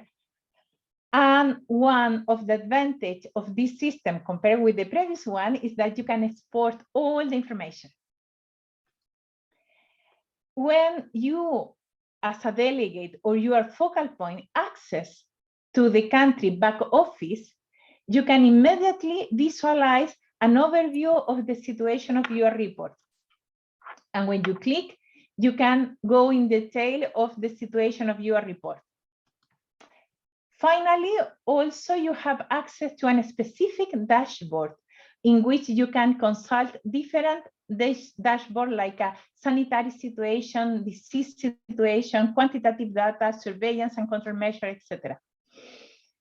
So to conclude my presentation, I would like to say that the success of OIE WAHIS, like any other platform, depend on the use of the platform by their members, as well as the quality of the information it contains. For this purpose, the OIE invite our members to continue actively using the platform to report animal disease events in a transparent and timely manner. Thank you very much for your attention. Thank you. Merci beaucoup. Muchas gracias. Thank you very much, Dr. Paula, for your valuable and nice presentation, informative presentation.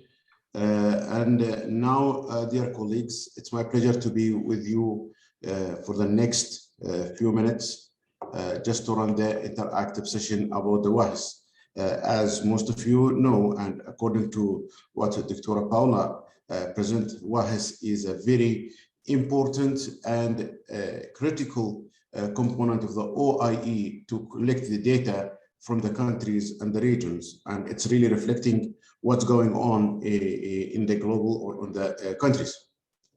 So this interactive session, it will be only for the country delegates and their representative who's dealing with the WAHIS in a very frequent. And this session will be included 4 questions. The first 3 will be through the poll, and the last one, it will be through the chat. So I'm requesting Natalie to present the first question. Natalie, please. Yes. So I believe all of you see. Do you see this question, the poll now? Yes. Okay, perfect. So the first question is clear. Please let us know what are the main reasons for delayed reporting to the OIE. You can choose more than one answer. And if you have any other reasons not mentioned here, you can type it in the chat. So please do not hesitate to choose this. And your answer and feedback is very important for us. As it's presented by Dr. Paula, there is a decreasing in the numbers of reports, and that is a very important and very critical for us to know what's going on. So you guys have around a minute or so.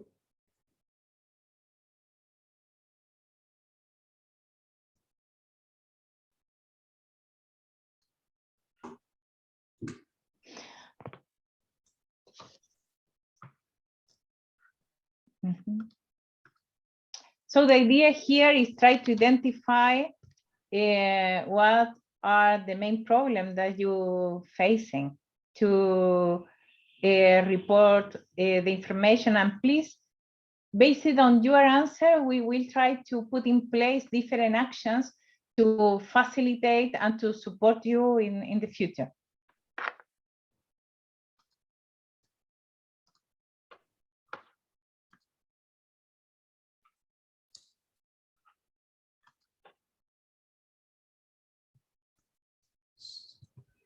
So, you know, as I cannot see any answer because it's a poll.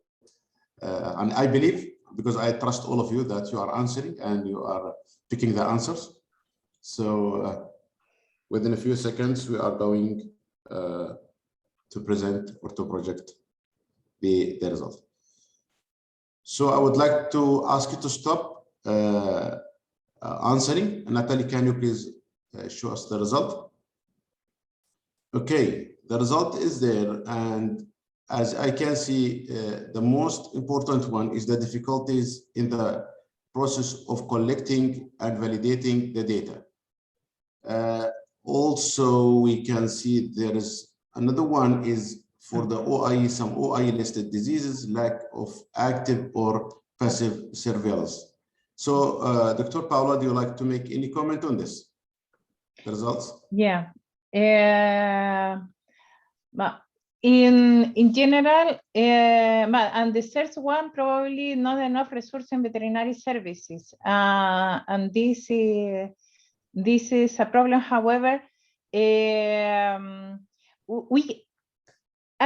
one thing that I will invite you is please contact us if you have some delay. Contact us to inform us. You know, we have some problem to collect the information, so we prefer waiting 1 or 2 or 3 months in order to have all the information to submit the report. But please send us a short email so we will be aware. We don't need to send a reminder, and this will be very useful for us, and that will not be a problem. But the idea is to see, to be aware in advance that what is the situation. So please don't hesitate to contact us, to share with us the question and the problem that you're raising for the submission of the notification. Yeah. Thank you, Paula. And now we are going to go for the second question. So Natalie, please.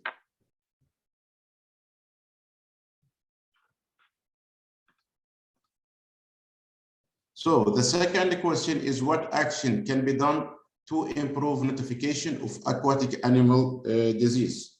Also, there is a couple of suggestions that is reported or that is presented. So please choose the one that is you find it, or more than one that you find it is more relevant to you, or you can specify any other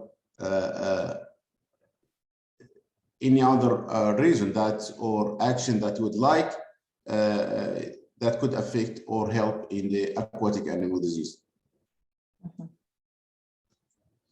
And as it's mentioned previously by the DG, the aquatic animal disease is something important now within the regions and within the Middle East or even globally, and it has become one of the very important part of the OIE mandates.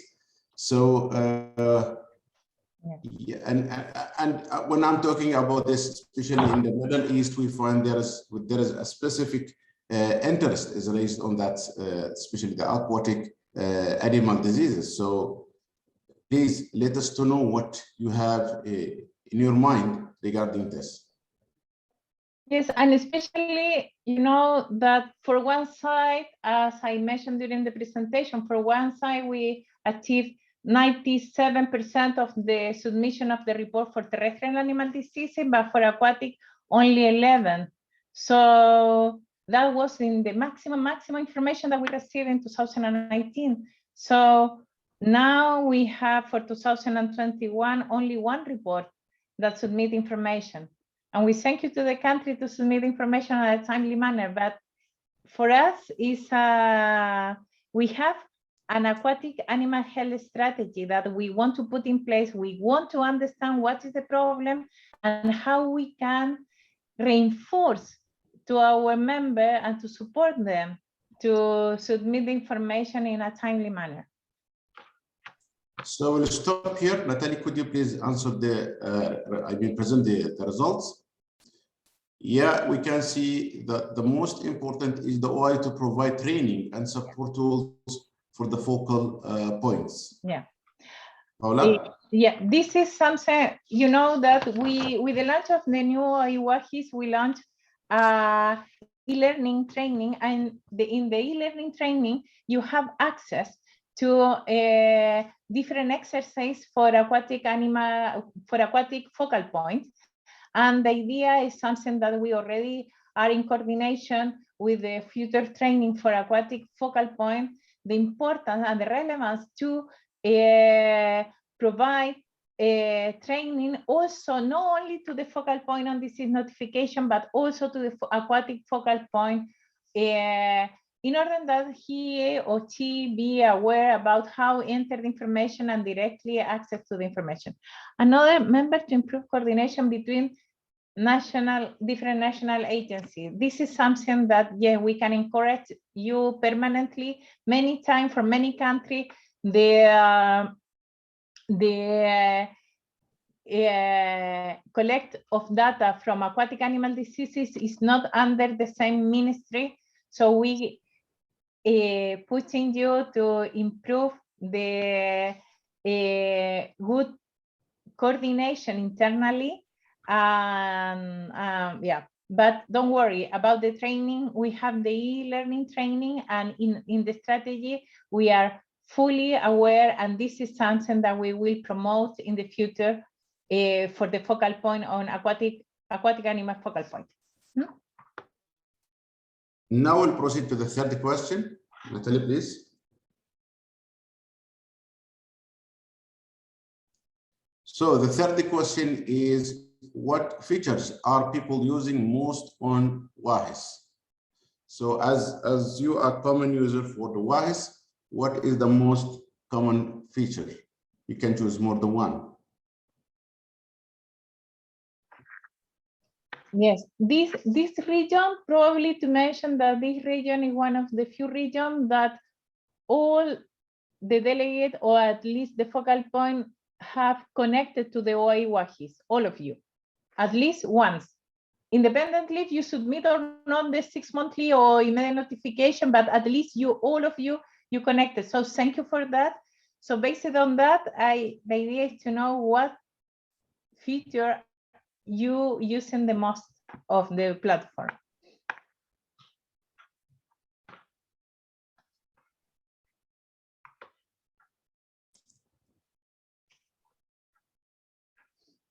Can you answer, present the answers, Natalie, please?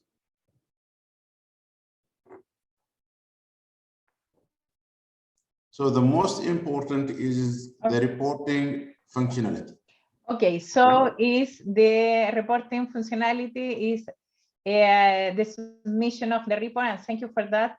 And I am very happy that also you use the homepage and the public interface. But yeah, so thank you for using the functionality. Please, we realized recently that there are many reports that are still in draft, probably pending for validation. We will approach you to the delegate or to the focal point on disease notification to check, because probably you already complete the information, but you are not click in submit the information to the OIE. So thank you again for submitting information through the system. We really appreciate. For the last, anyway, the last choice was some of the candidates, 5%, they chose they never use it at all. And I think it is very important for us to know why they didn't use the software or the WAHES platform at all. So please, if you don't mind, for those, the 5%, because I don't know the exact numbers, if they just can type in the chat why they didn't use the device. Meanwhile, Natalie, we can proceed for the last question. So the last question is a very general, and it is, what support would assist in improving reporting? And you can type down the answers in the chat, please.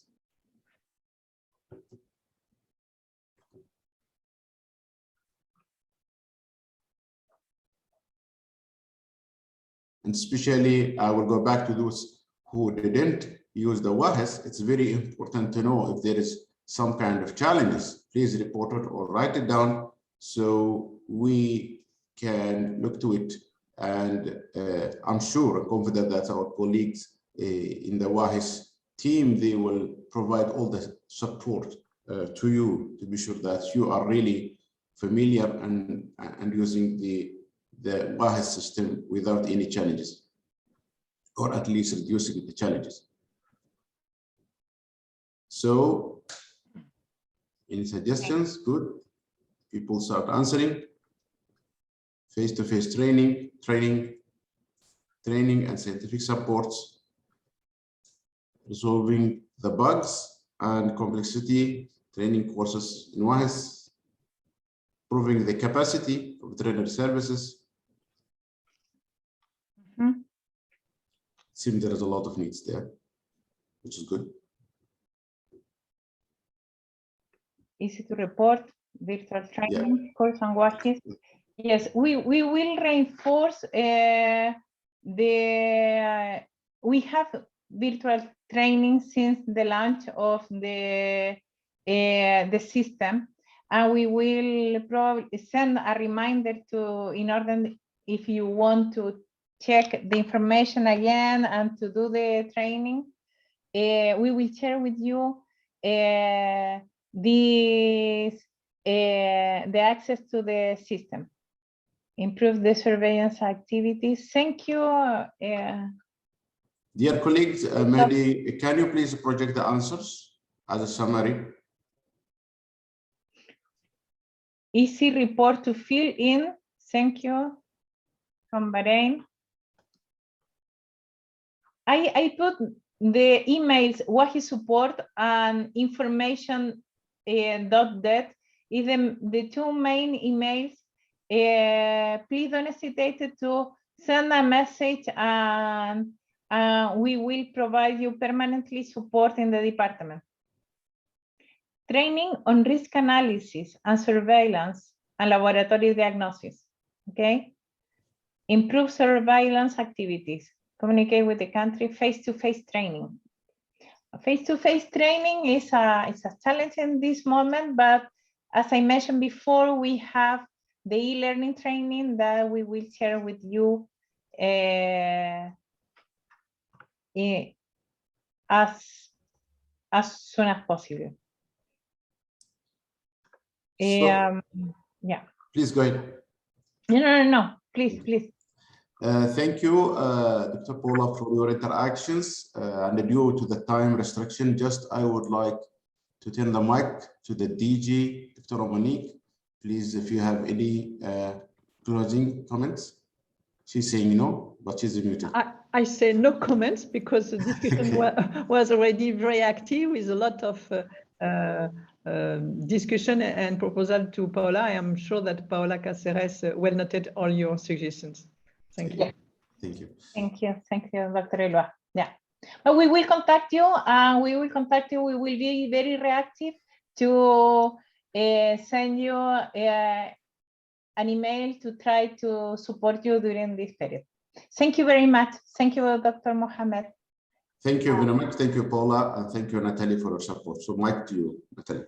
Thank you, Dr. Al-Hossani. So thank you, Dr. Cáceres and Dr. Al-Hossani, for the clear presentation and the animated interactive session. The next session in the agenda will be chaired by Dr. Matthew Stone. Many of you know Dr. Stone because he was until recently one of the OIE Deputy Director Generals. Since leaving his full-time position in early October, Dr. Stone continued to work directly with the OIE Director General as a consultant on specific projects, one of which is the Global Burden for Animal Diseases, as Dr. Eloa already mentioned on her opening speech, so the GBAT project. He will tell you a little bit more about this interesting project during his introduction to this next session, which focuses on the socioeconomic aspects of transboundary animal diseases. Dr. Stone, please. Thank you, Natalie. Greetings, delegates and your delegations. Greetings to our partner organisations and to the Director General and President and OIE colleagues. This session will focus on better understanding the socio-economic impacts of transboundary animal disease as a means of supporting the investment case for risk management through implementation of OIE's international standards. Even before the COVID crisis had its impact on global, regional and national economies, financial resources for animal health and welfare were tightly constrained. The ability to clearly articulate and quantify the benefits to livelihoods and food security from increased production and for export earnings relative to the costs of disease control interventions is fundamental. This is how commercial investors, governments, and development agencies all operate, by considering return on investment. We will hear 3 presentations from members on high priority transboundary diseases, issues for the region. Rift Valley fever for Saudi Arabia, high pathogenicity avian influenza for Egypt, and glanders for Kuwait. The intended focus is the cost of interventions and the benefits in respect of reduced public health risk for the zoonoses, reduced mortality and morbidity in animals, thereby reducing losses and increasing production for animal owners, and any impacts on the wider economy, such as export, trade, or employment. After the presentations, we will have an interactive session where you will be invited to respond to questions using the polling feature or chat box in Zoom. The questions are simple, but they are intended to get you thinking about improving our overall ability to present the case for investment using socio-economic analysis. We know that many OIE members want to develop their access to data, their understanding of analytical methods, and their internal expertise in support of this goal. The OIE, in partnership with the University of Liverpool, as a partner in OIE's newest collaborating centre on animal health economics, are collaborating in the Global Burden of Animal Disease Programme, an ambitious and long-term programme with the support of key development partners. Please feel free to use the chat to make any comments or ask questions, and we will have Dr. Ghazi monitoring your input there. And with that brief introduction, I'm pleased to welcome our first presentation, which is from Dr. Bakr Al-Turayef. He is the Deputy Director of Livestock Risk Assessment in the Department at the Ministry of Environment, Water and Agriculture of the Kingdom of Saudi Arabia. And he is also the Assistant of the OIE Delegate of Saudi Arabia. Assalamu alaikum, Dr. Al-Turayef. The floor is yours for 5 minutes.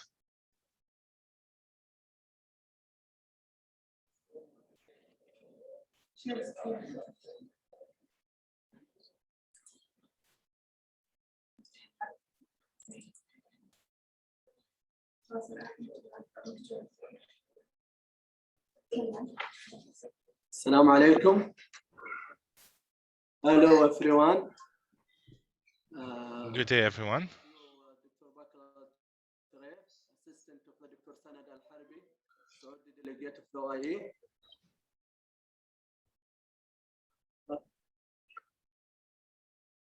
My position, the Deputy Director of the Livestock Animal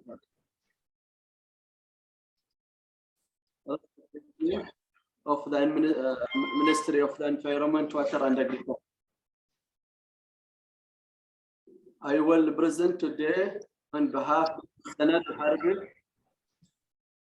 because he is the mission outside the Kingdom of Saudi Arabia.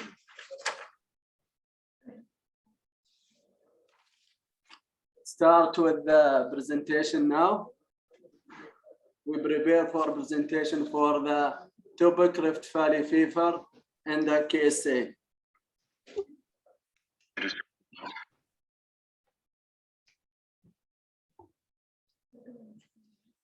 This is can you see in the clear presentation?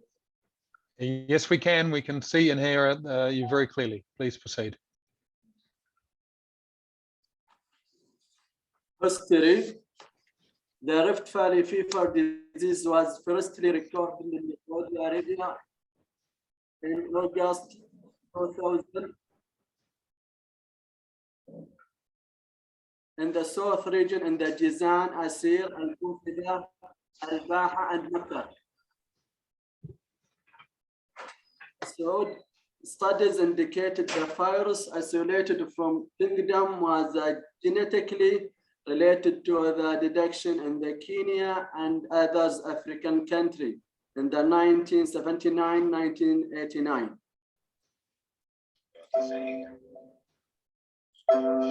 On the 10th September 2000, suspect case among the human and animal in Jizan was reported.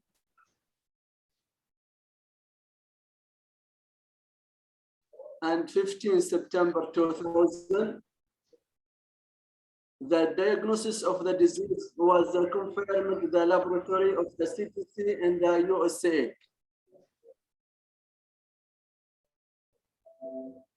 And on 16 September 2000, the first case of the disease was diagnosed among the animals in Al-Arda, Jizan region, which they considered the first recorded outbreak of the infection.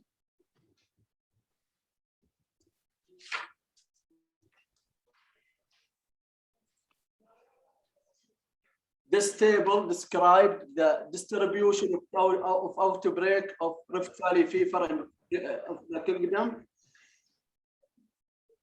The region Jizan, the 9 number of the outbreak, start of the infection 16 September 2000, last infection 22 April 2001. Number of the outbreak animals 385. Asir 7 outbreak. 19 October 2000. Last outbreak 28 March 2001. Number of the animal of the infected 174. Makkah 1 outbreak. Date of the infection outbreak 4 October 2000. Last infection 28 March 2001. Number of the animal of the infected 41. The last diagnostic case of Rift Valley fever in animals in PSA was in the April 2001.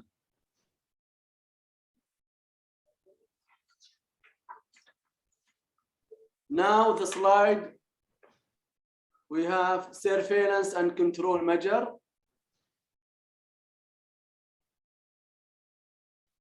Surveillance of the Rift Valley fever and KSA,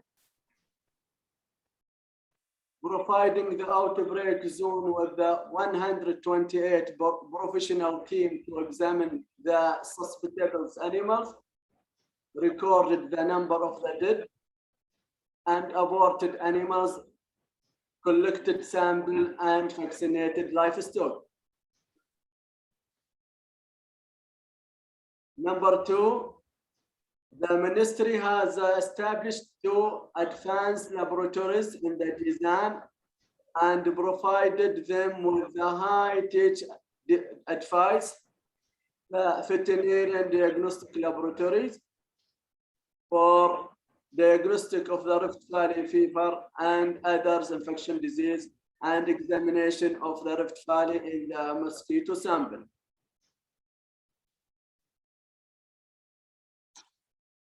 Number 3, the detection herd system was applied by the SPIRD 11 group of the centralized animals of the sheep and goat in the area of the previous infected in the location with the favorable environmental condition for the spread of the mosquito and emergence of the disease. Continuous for surveillance and control measure. Establish of the early warning system. First point, serological investigation of Rift Valley fever, IgM and IgG antibodies.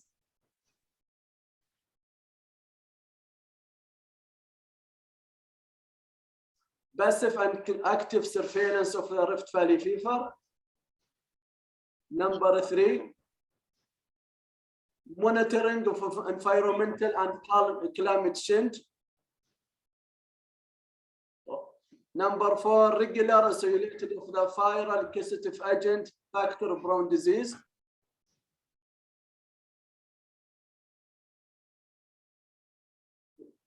Last point, number 5, for early warning system, recorded clinical infectious in the human. Continuous for surveillance and control measure. Control measure of the Rift Valley fever, the KSA. Establishing a national strategic and continuous plan, which include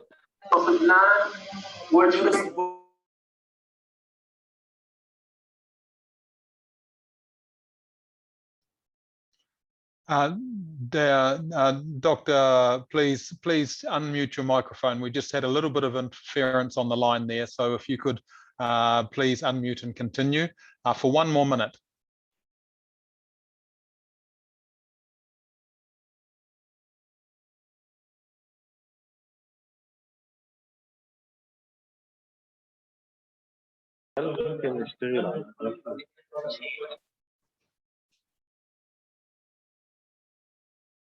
Hello, you have heard me now?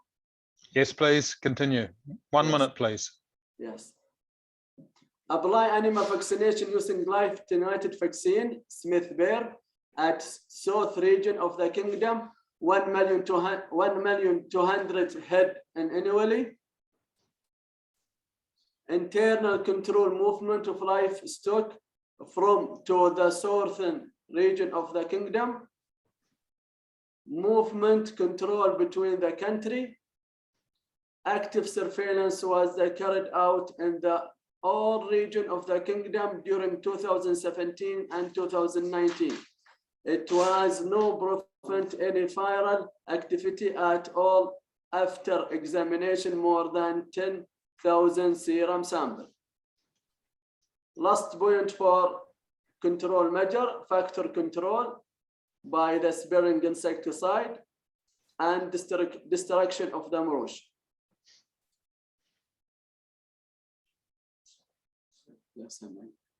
The social economic effect of Rift Valley fever in the Kingdom of Saudi Arabia.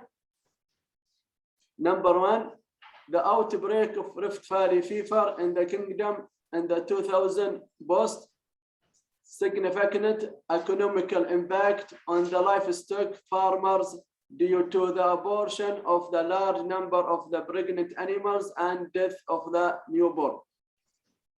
Significant economical loss of the control program cost, including vaccination, applying quarantine, major establishment of the surveillance, epidemiological studies, animal disposal, centralized herd, factor control, vehicle, equipment, and others. Number 3, livestock traders has been significantly affected by the closure of the livestock market and restriction of the animal movement in the impact region. Number 4, trade exchange with the foreign country has been affected by the restriction on the export of the animal product from the Kingdom. Number 5, public health impact and physiological panic among humans. Number 6, violation of the environment and the threat to the biological balance as a result of the extensive using of insecticide to control mosquito. Last point, number 7, economic loss and the terrorism.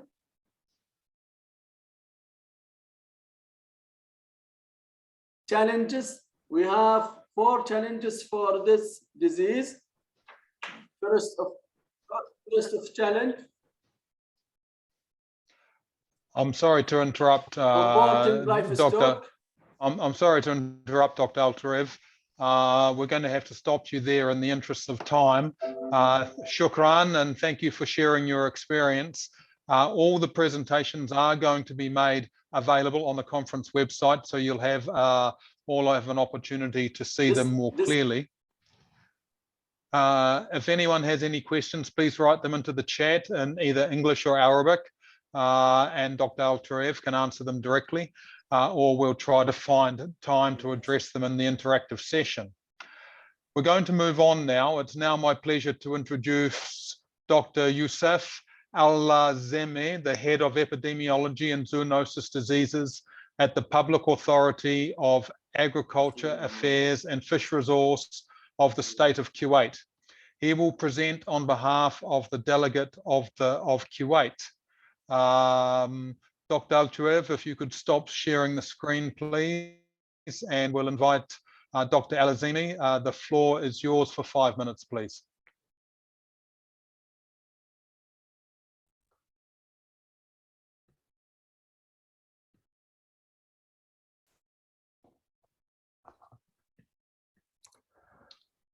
Dr. Al-Zemi. Salam alaikum. Salam alaikum. Please share your screen and start your presentation. You have 5 minutes. Okay.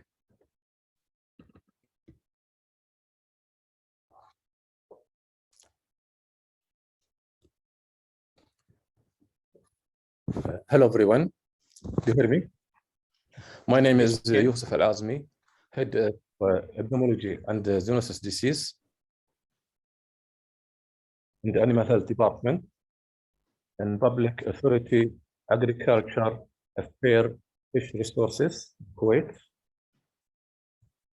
My presentation, I'm talking about how can my country to make control and eradication to glandular disease.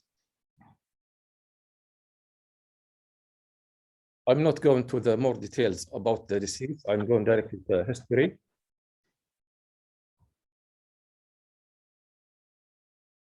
The history of this eradication to the disease in Kuwait. Infection with D. melli glanders reported in equities in the state of Kuwait 2009 and 2010. Prevented active targeted surveillance in the 2010. Last 2 cases confirmed on 19 December 2010. 1 died and other was destroyed.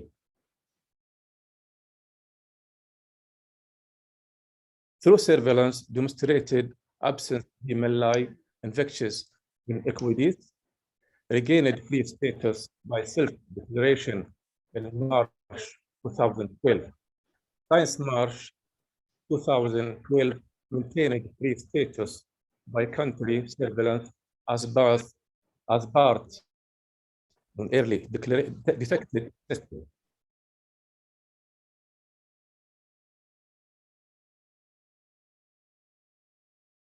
Infections with D. melli in horses in equine farm in Wafra Al-Ahmadi, Governorate, confirmed by CFT and National Lab. Confirmed in the reference lab glandar in United Arab Emirates.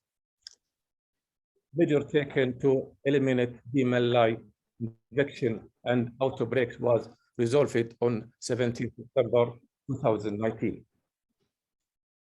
This table, we are looking in this one farm in one area, we have 44 horses, and the next table have 6 microchip. The beginning the examination until to 27 2019, and the ending 8/9/2019. and there is just 6 cases in one farm, in one owner. And that's also this Kuwait map. Have the outbreak, the area. This control measure response to BMLI outbreaks affected equine farm, evidently under veterinary authority control after confirmation of BMLI of the national lab. Quarantine and movement restriction infection farm, the neighboring stable, and about 3 kilometers radius from the affected farm enforced by law. Epidemiological investigation carried out the traceability, trace path, and trace road from possible source of the outbreak and spread.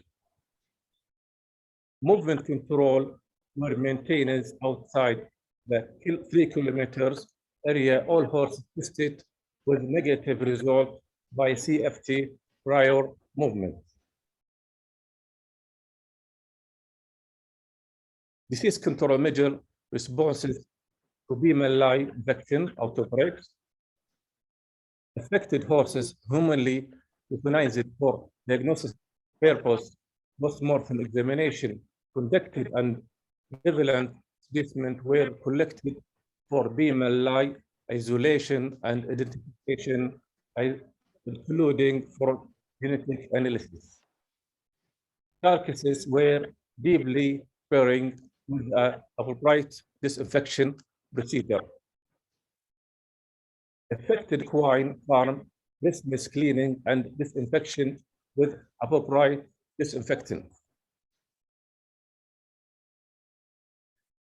The surveillance equine population surveyed in country.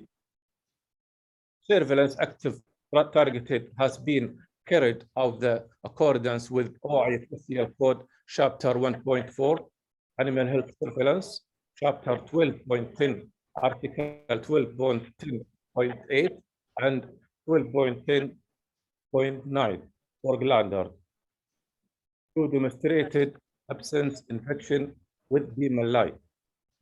Active clinical surgical surveillance carried out the affected equine farm around 3 kilometers radius of the affected farm and other area in whole country.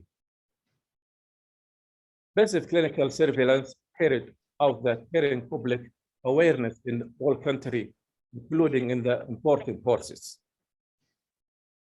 About 7,106 equidates population surgical tests in the whole country.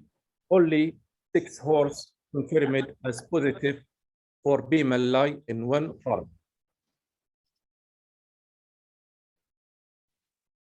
Laboratory diagnosis. During surveillance, blood sample tested in the National Veterinary Lab in Kuwait. Positive samples recommended to OIE reference lab in Dubai. Random negative samples, positive samples tested in the OIE reference lab in Flanders, FLI in Germany. Samples of identification of BMLI PCR and culture tested confirmed OIE in France. Socioeconomic impact BMLI. Anyway, glanders is associated with severe socioeconomic impact for animal owners and national level, including genetic impact. This culling of the infection horses due BMLI would be severe economic losses to the owners and country as well. However, this is isolated outbreak affected only in one equine farm, killing 6 infection horses, certainly economic losses to the owners due financial constraint. The path could not able to compensate.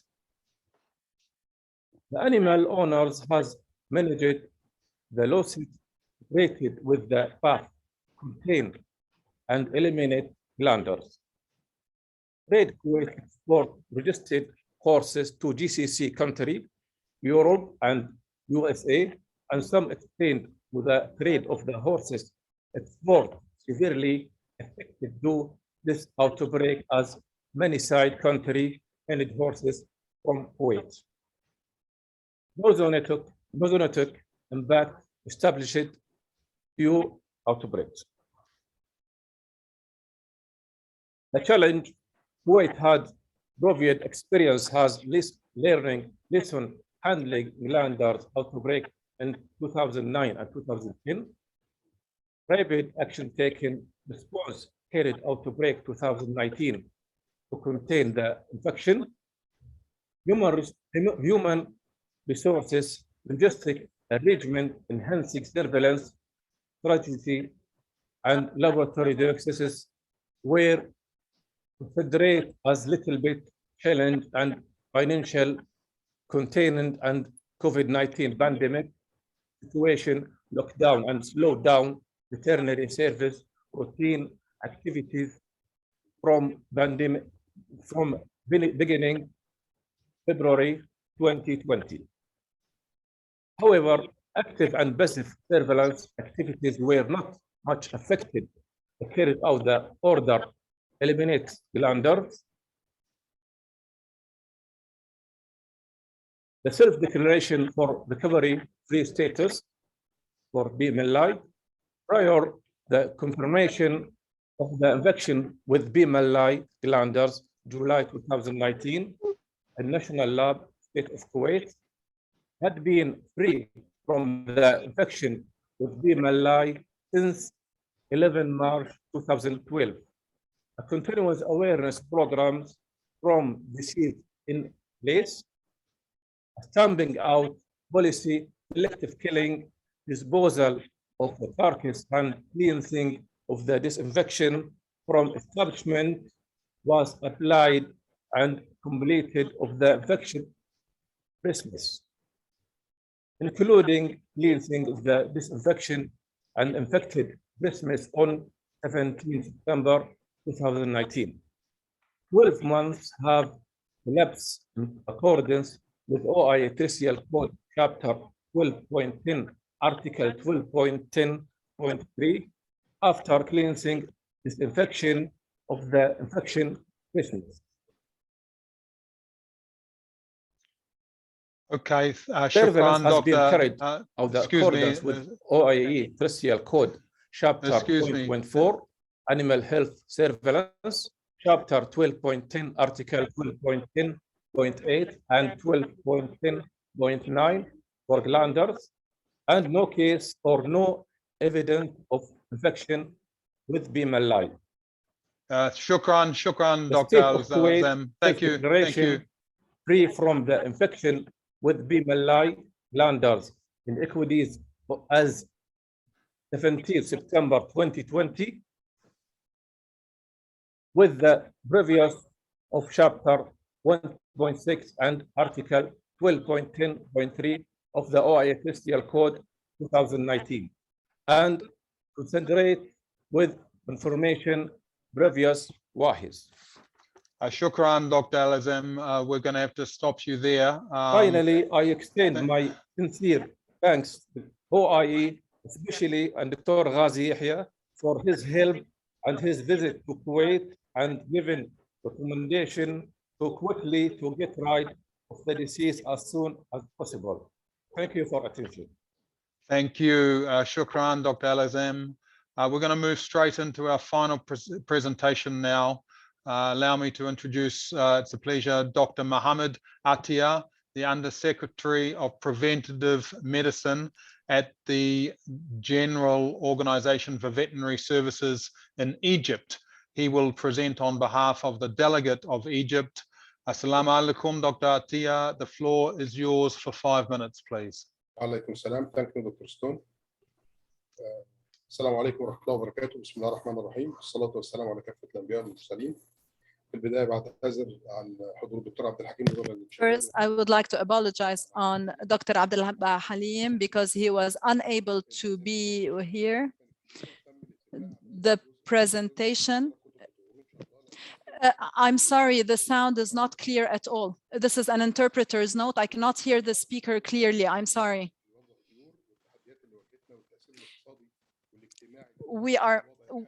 We are trying to look at the socioeconomic challenges, and this presentation will look at the different historical information. I'm sorry, the sound feed is very bad. Interpretation is not possible. I don't know if the gentleman can use a microphone. Excuse me, Dr. Atia. We're just getting a note from the interpreters that if you could speak more clearly directly into the microphone, please. They're having a lot of trouble hearing you. Thank you. Can you hear me now? Can you hear me now?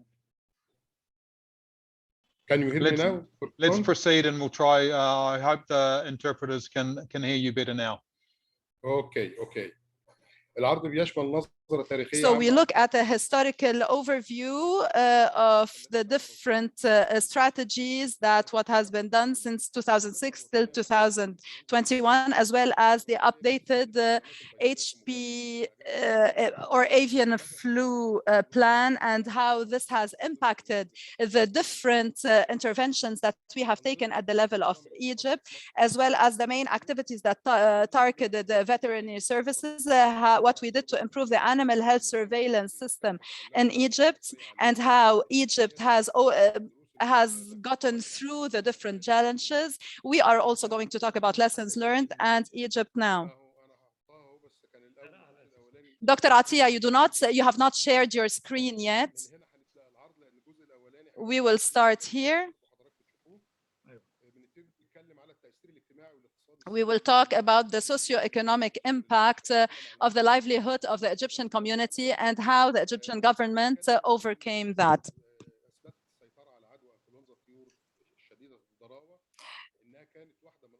HPAI was one of the biggest challenges we faced because we in Egypt really suffered the most or amongst the most at the level of the world, and this led to severe socio-economic losses.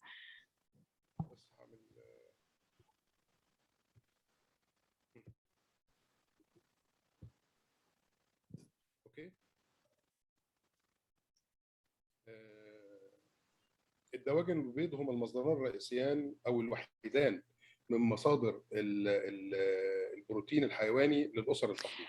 Now, of course, we know that poultry is the main protein source for poor families. So in Egypt, between 5 to 7 million families raise poultry, and this is the main source of their income. In 2006 alone, more than 40 million birds were culled, and this negatively impacted the poultry industry. And chickens daily have lost between 2 to 3 billion US dollars to avian influenza. As for human cases from 2006 to 2018, we had 359 human cases with 120 deaths.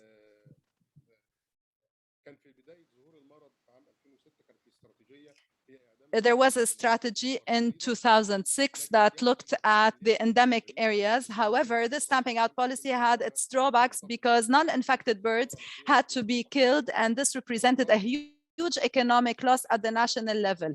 And in 2006, $26 million were through compensation schemes, but that was not enough. And over $250 million doses of vaccines were imported by the government. But despite all of that, there was great difficulty to have the needed coverage at the national level and at the domestic level or individual farm levels. That is why we stopped with that procedure, because it was inconsistent and inefficient. And how did we overcome the bad socioeconomic impact of the HPAI? We tried to prevent infection and limiting that infection. And despite the weak resources of veterinary services at the time, we were able, due to our efforts, to more or less control HPAI. And this is because of the help of our partners. Now, the current results show that we have achieved some successes with regards to controlling the HPAI. And this played a vital role in reducing the economic losses more or less for farmers and the trade. And that was done through taking into consideration the One Health concept, because we really did consolidate the idea that the health of animals, people, vegetation, the environment are all interrelated and interconnected. And we clarified the idea that the health risks and risks such as HPAI, namely, will need from us to change the behavior in buying and dealing with poultry in order to prevent the spread of the infection. And we raised awareness as to the importance of informing the relevant authorities, namely veterinary authorities, about any suspected infection cases in order to move into early detection and rapid response to reduce the risk of spreading avian flu, as well as the veterinary, this cooperation really was fruitful. Around 15,000 veterinarians were trained with regards to managing the outbreak of the disease, as well as how to have rapid response. And more than 100 vaccination staff were trained, and around 1,000 poultry farmers were trained on the importance of biosecurity. As we also took into consideration different methods of safe breeding and slaughter practices, and we made sure to reach rural areas and remote villages. In a number of 800 villages, we increased the awareness with different relevant authorities and veterinary clinics and universities. And this really is stressed on the importance of safe practices and limited the spread of avian influenza, as well as its spread to humans.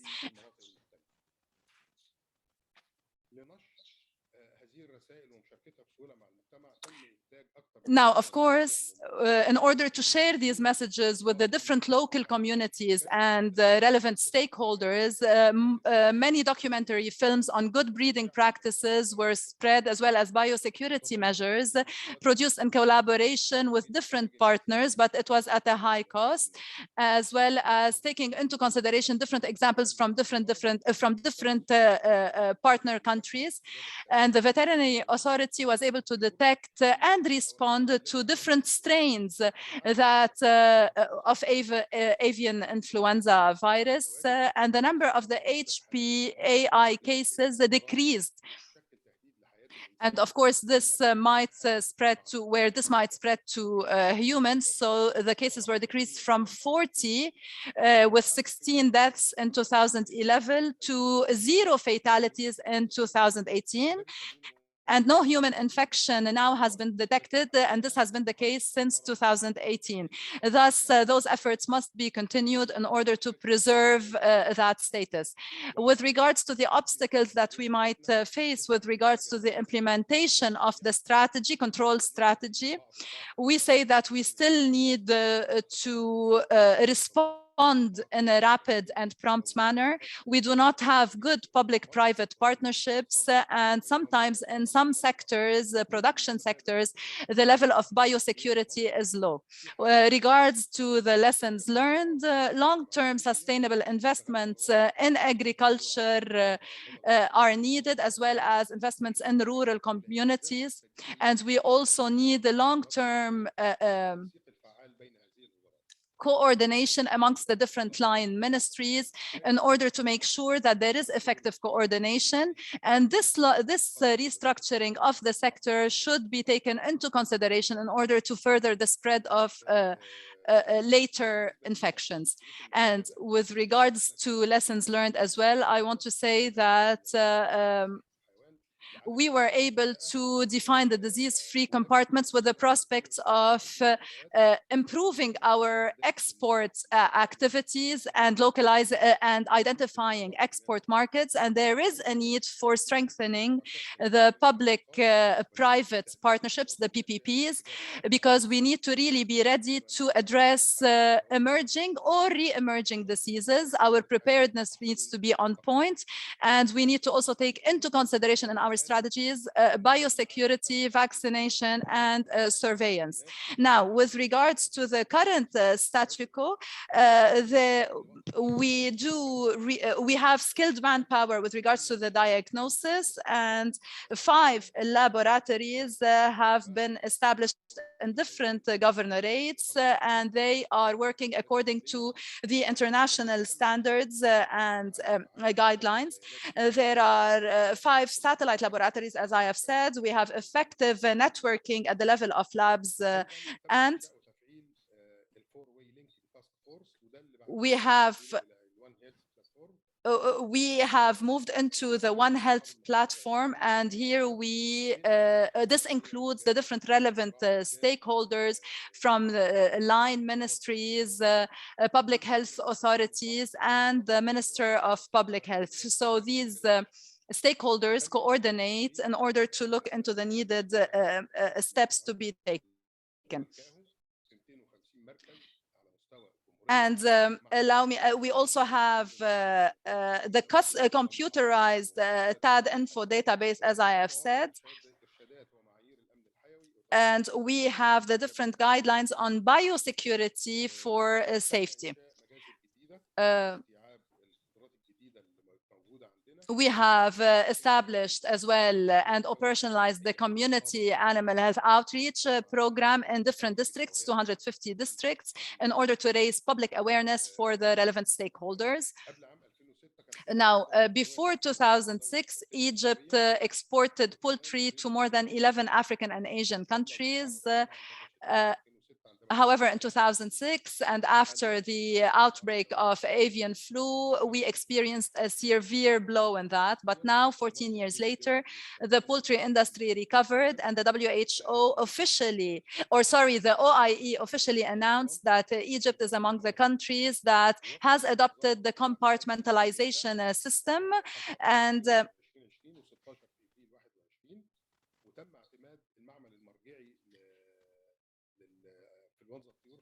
so after a 14-year ban, the OIE now approves 30 compartmentalizations, and currently we are preparing for more facilities, hopefully, in order to have that as a backup plan. Thank you for listening. Shukran, Dr. Atia, for your presentation. And congratulations for your compartmentalization. This is, of course, a self-declaration of compartmentalization that the OIE endorses and places on and publishes on the OIE website. Now, delegates and your delegations and our partners, we're going to move into our interactive session. And allow me to briefly introduce our colleagues in the Global Burden of Animal Disease Program. Firstly, from the OIE, Ms. Edna Calon, the OIE technical lead for GBADS, who will be helping with this interactive session. Please say hello, Edna. Hello, everybody. And from the University of Liverpool in the United Kingdom, we have Drs. Ben Huntington, William Gilbert, Gemma Chatters, and I think possibly also Professor Jonathan Rushton. Please turn on your cameras, colleagues, and say hello. Hello. Hi, everyone. Shukran. Hello, everybody. Thank you. Now, we have prepared some questions for you to animate this session and get you involved so that you can share your national experience in developing capacity for socio-economic analysis and undertaking studies for such as economic impact assessments or benefit cost analyses, or even just drawing on economic data to make an investment case. We are going to move very quickly through these. So please, Edna, could you introduce the first question and explain how the participants can answer? Yes. The first question is, using the Zoom chat function, please go ahead and list at least one animal disease that has had a significant socioeconomic impact in your country in the last 10 years. Any animal disease you can think of, please go ahead and enter it into the Zoom chat. And you have about a minute to register, or about 40 seconds or so to register your response. So, of course, we've already seen and heard from the countries that valley fever, glanders, and highly pathogenic avian influenza are having an impact. Very interesting to see that lumpy skin disease and of course foot and mouth disease is having an impact, mentioned by a number of members. Is that koi herpes virus? That would be very interesting, KHV, if that is having an impact, on aquatic animal health disease. Avian influenza and foot and mouth disease are recurring regularly. And of course, brucellosis important in the region, and a zoonosis as well. Thank you, everyone. I think we'll move to the next question, Edna. Great, thank you, Natalie. The second question is a poll. Natalie, can you please go ahead and put up the poll? Wonderful. The next question is, what factors made the disease you identified in question number 1 the most significant in terms of socioeconomic impacts? This is a multiple choice question, so please go ahead and select which answers are relevant to you. There is an other option, so if you do not see an answer response relevant to you, please go ahead and enter the response in the chat box. We'll just give you 20 seconds or so to make your choice because we are going to have to move quickly through this. And once you make your choice, please make sure to hit the submit button so your answers will be registered. Still seeing a number of diseases come up, but we're starting to reoccur around the theme of the ones that we've already mentioned. Of course, all of these diseases will have a variety of impacts. So make as many selections in this as you need to demonstrate the example disease that you used, what impacts it's having. I think we'll go ahead and close the poll right now. To make your final choices, go ahead, Natalie, please show us the result. Quite an even spread across those 4 major factors of trade loss, food security, zoonosis, and livelihood impacts. All of them ranking up to 50% or more. So that's very interesting. Let's proceed on to the third question, Edna. Thank you, Natalie, for the third question. Wonderful. This question will also require you to use the Zoom chat box. Please go ahead and basically state of the animal disease you listed in question number 1 as having a significant socioeconomic impact, which livestock species was most affected? Okay, so scanning back through the list, foot and mouth disease in particular has multiple susceptible species. The rest, not so much. They tend to, the diseases that have been mentioned tend to have just a few susceptible species hosts. PPR, of course, affects the small ruminant group across sheep and goats. So we will expect to see responses that that reflect that, and that is indeed the case. Thank you, everyone, for your answers. Let's go on to the fourth question, Edna. The fourth question is also a poll. Please go ahead, Natalie, and put up the poll. Great. During a past animal disease crisis, one that you can think of, who did you work with to access resources to manage the problem created? Did you work with the Ministry of Agriculture? Did you work with the Ministry of Finance, the Ministry of Public Health, the private sector, external donors, or other entities? If you select others, please go ahead and enter within the chat box. You will have about 20 seconds or so to answer this question. Now, we know that at the national level, crisis management systems in different countries are quite variable, and the OIE encourages veterinary services, our members, to work in a whole of government capacity, so working across the various ministries that you need to. Interesting to see in the chat the Ministry of Defence coming up as another ministry that gets involved in crisis management in the different diseases in the different countries. Please use the chat. Seeing the Ministry of Internal Affairs and local governors, I presume that means regional governors. So the regional parliamentary bodies as well, obviously having a play there. That's very interesting to see that. I think we'll close the poll now, Edna. Yes, please go ahead, Natalie, and share the results. Of course, the Ministry of Agriculture, we expect to be involved. I'm interested and a little surprised to see the Ministry of Finance only ranking at 33%. Perhaps all the ministries of agriculture have such good budgets that they don't need to go and ask the Ministry for Finance for additional money. I certainly recommend having a strong relationship between the Agricultural Ministry and the Ministry of Finance. Very good to see the Ministry of Public Health there, and also good to see the engagement with the private sector and the expectation of external donors. So very interesting results. Thank you, everyone. Let's move on to the 5th question. Thank you very much. Natalie, please go ahead and put up the 5th question. Wonderful, thank you. What is the most important factor in prioritizing investment towards the prevention or control of animal diseases in your country? Now, this is a single choice question, so we want you to tell us what is the most important factor in prioritizing investments. Once again, if you choose other, please go ahead and enter in the chat.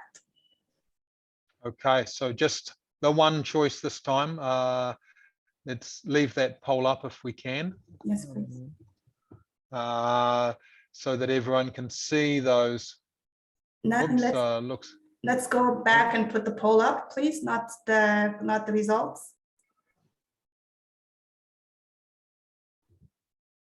Okay, there we go. Thank you. So have a look and have a think before you answer. We won't rush you too much on this one because you have to select the single most important factor in terms of prioritizing investment. So this will be very interesting, forcing you to make a choice. Go ahead and make your choice now, please. We'll give you 5 more seconds. So 5, 4, 3, 2, 1. Okay, I hope you've all had the chance to make your selection. Let's have a look at the results now. Very interesting to see that for the zoonoses, the impact on human health is important. Food security next on the list. That's also very interesting, followed by responses for trade and domestic prices. So that's very interesting indeed. Thank you. Let's move directly on to the 6th question. And I'm sorry, we are going a little bit over time, so we're eating into your break time at this stage. But Edna, the 6th question, please. What types of information are missing in your country to assist you in making a case for financial investment in the prevention and control of an animal disease in your country? In other words, what type of information would you like to have access to that you currently don't have access to? Okay, and we're back to the multiple choice here. So you can select as many of these factors that are limiting your own ability to making financial investment cases. So please go ahead and make your selection based on your experience. And it's great to see so much experience being shared here. And we know that many countries struggle with socioeconomic analyses. Many veterinary services do. There's a strong focus on scientific and technical competencies amongst veterinary services. But this is very interesting for us. We know that we have to make the investment case for veterinary services. I hope you've now had the chance to make as many of the selections as you need to. Edna? Please go ahead and share the responses, Natalie. Thank you. Okay, and we can see, as we said before, the effect on national food security and the actual cost of control showing up as the types of information that are missing. So that's very interesting. Wider economy, the impact on jobs and downstream processing industries, agricultural support and supply industries. That's how the impact on the wider economy can play out. And then interesting too, that basic data on disease incidence and prevalence is missing in some countries in support of these cases. Let's move on to the next question. I think this is the last one, Edna, is it? It's the second to last one. Second They're to one, connected. last. Yes, they're both connected. So is there a government department or team within your country that's tasked with making social and or economic assessments of animal disease impacts? So you have, this is a single choice question as well. So the answer options are, you have a department or team only tasked with making social assessments, one tasked with making economic assessments only, a department or team tasked with making both social and economic assessments, or there are no departments or teams within your country working on those issues? Thanks, Edna. So this question's exploring the actual capability and the responsibility, in fact, for socio-economic analysis, whether this function is allocated in your government. So we hope you've had a chance to respond there. Let's show the results. Great to see that in many countries, so that's 45% of members, both of these are covered, but also very interesting to see that in 41% of respondees, there is no capability, and in some asocial or economic capability. So this confirms our view that there is a strong need for capability development around socio-economic analysis across our members. Edna, to the last question then. Thank you, Natalie. Please go ahead and put up the poll. Wonderful, thank you. Of those who answered that there is a department or team within the country working on socio-economic issues, in what ministry is it located? This is also, let us know, it's a single choice question, but if there's multiple, also go ahead and let us know. Do you work with the ministry focused on agriculture? Is it located in the ministry focused on animals? Is it located in the ministry focused on planning, in the ministry focused on finance, in the ministry focused on health, or in another ministry? If you choose another, please go ahead and let us know in the chat function. Okay, so where does that capability reside that you had in mind when you answered that previous question? In which ministry? Which of these ministries noted here? Or in fact, possibly in another ministry? I hope you've had the chance to make your selections. Let's close the poll and show these final results. Okay, so very interesting to see that in many cases, in fact, around 50%, the capability exists actually inside the Agriculture Ministry itself. So that's good. That's something that the veterinary services should be able to connect very readily to. We've also seen responses across all of the others, in fact, and including in other ministries. And for those of you that answered other to this question, I would be very interested to see if you could put into the chat which other ministries are being involved here, so that we could know that. Let's close this now, and thank you to Edna and our University of Liverpool colleagues for coordinating that interaction, and thank you to all our members Our time is up. In fact, we're very much over time. So let's conclude. Thank you for your interest and engagement. I hope we have emphasized for you the importance of socioeconomic analysis and capabilities to support the investment case for veterinary services. I invite you all to follow the progress of the Global Burden of Animal Diseases program. We intend to keep you well informed. Our first focus area is, in fact, ensuring accurate and complete animal population data is submitted by members in the annual report to OIE WAHIS, and we appreciate your support on that when the annual reporting process is restarted very soon. With that, I wish you all a successful conference and good health and wealth for your countries through healthy animal populations. Back to you, Natalie.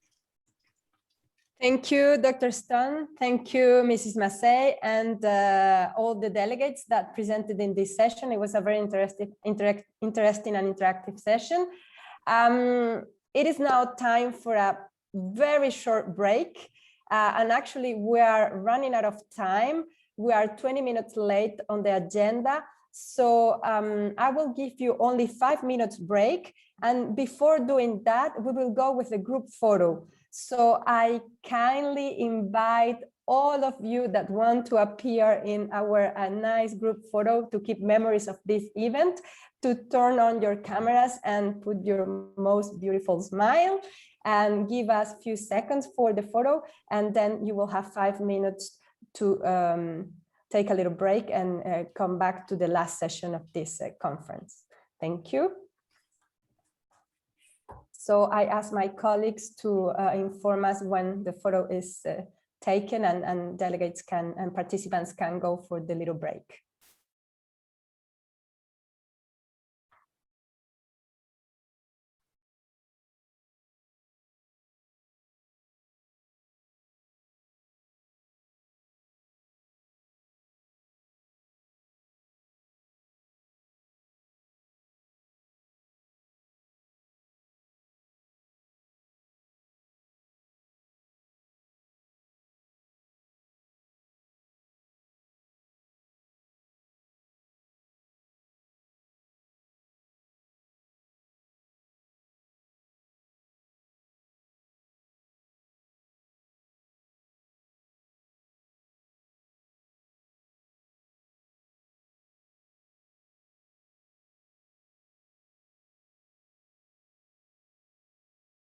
Okay, so it is done. We can stop now for 5 minutes and we see you back for the last session of this conference. Thank you very much.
You find us fascinating.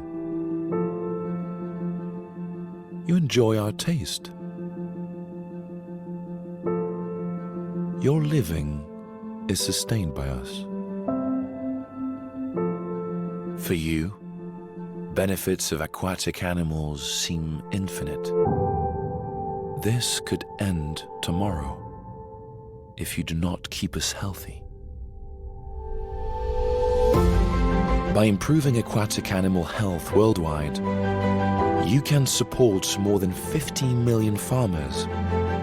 You can tackle global food security challenges of today and tomorrow. You can preserve the welfare of farmed fish and contribute to preserve biodiversity and protect the environment. Building sustainable aquaculture systems is possible through better prevention and control of diseases, improved production practices and biosecurity, and prudent use of antimicrobials. Work together today to safeguard the future.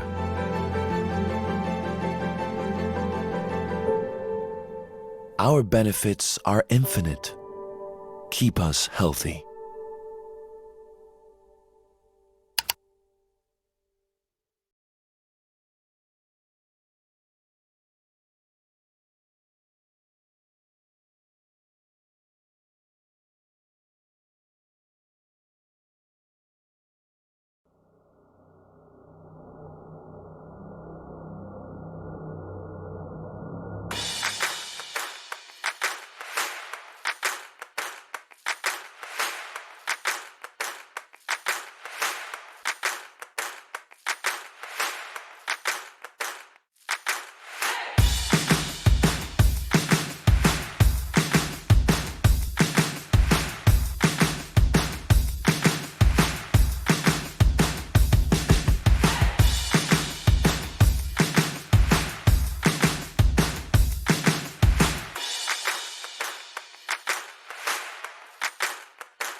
Okay, I think it's time to come back and address the last part of the conference. I hope everybody's back from the very short break. Sorry for that, but we are really running out of time. So I will now give the floor to Dr. Elias Ibrahim, delegate of Lebanon, who will chair the next session in the agenda on aquatic animal health. Dr. Ibrahim, please.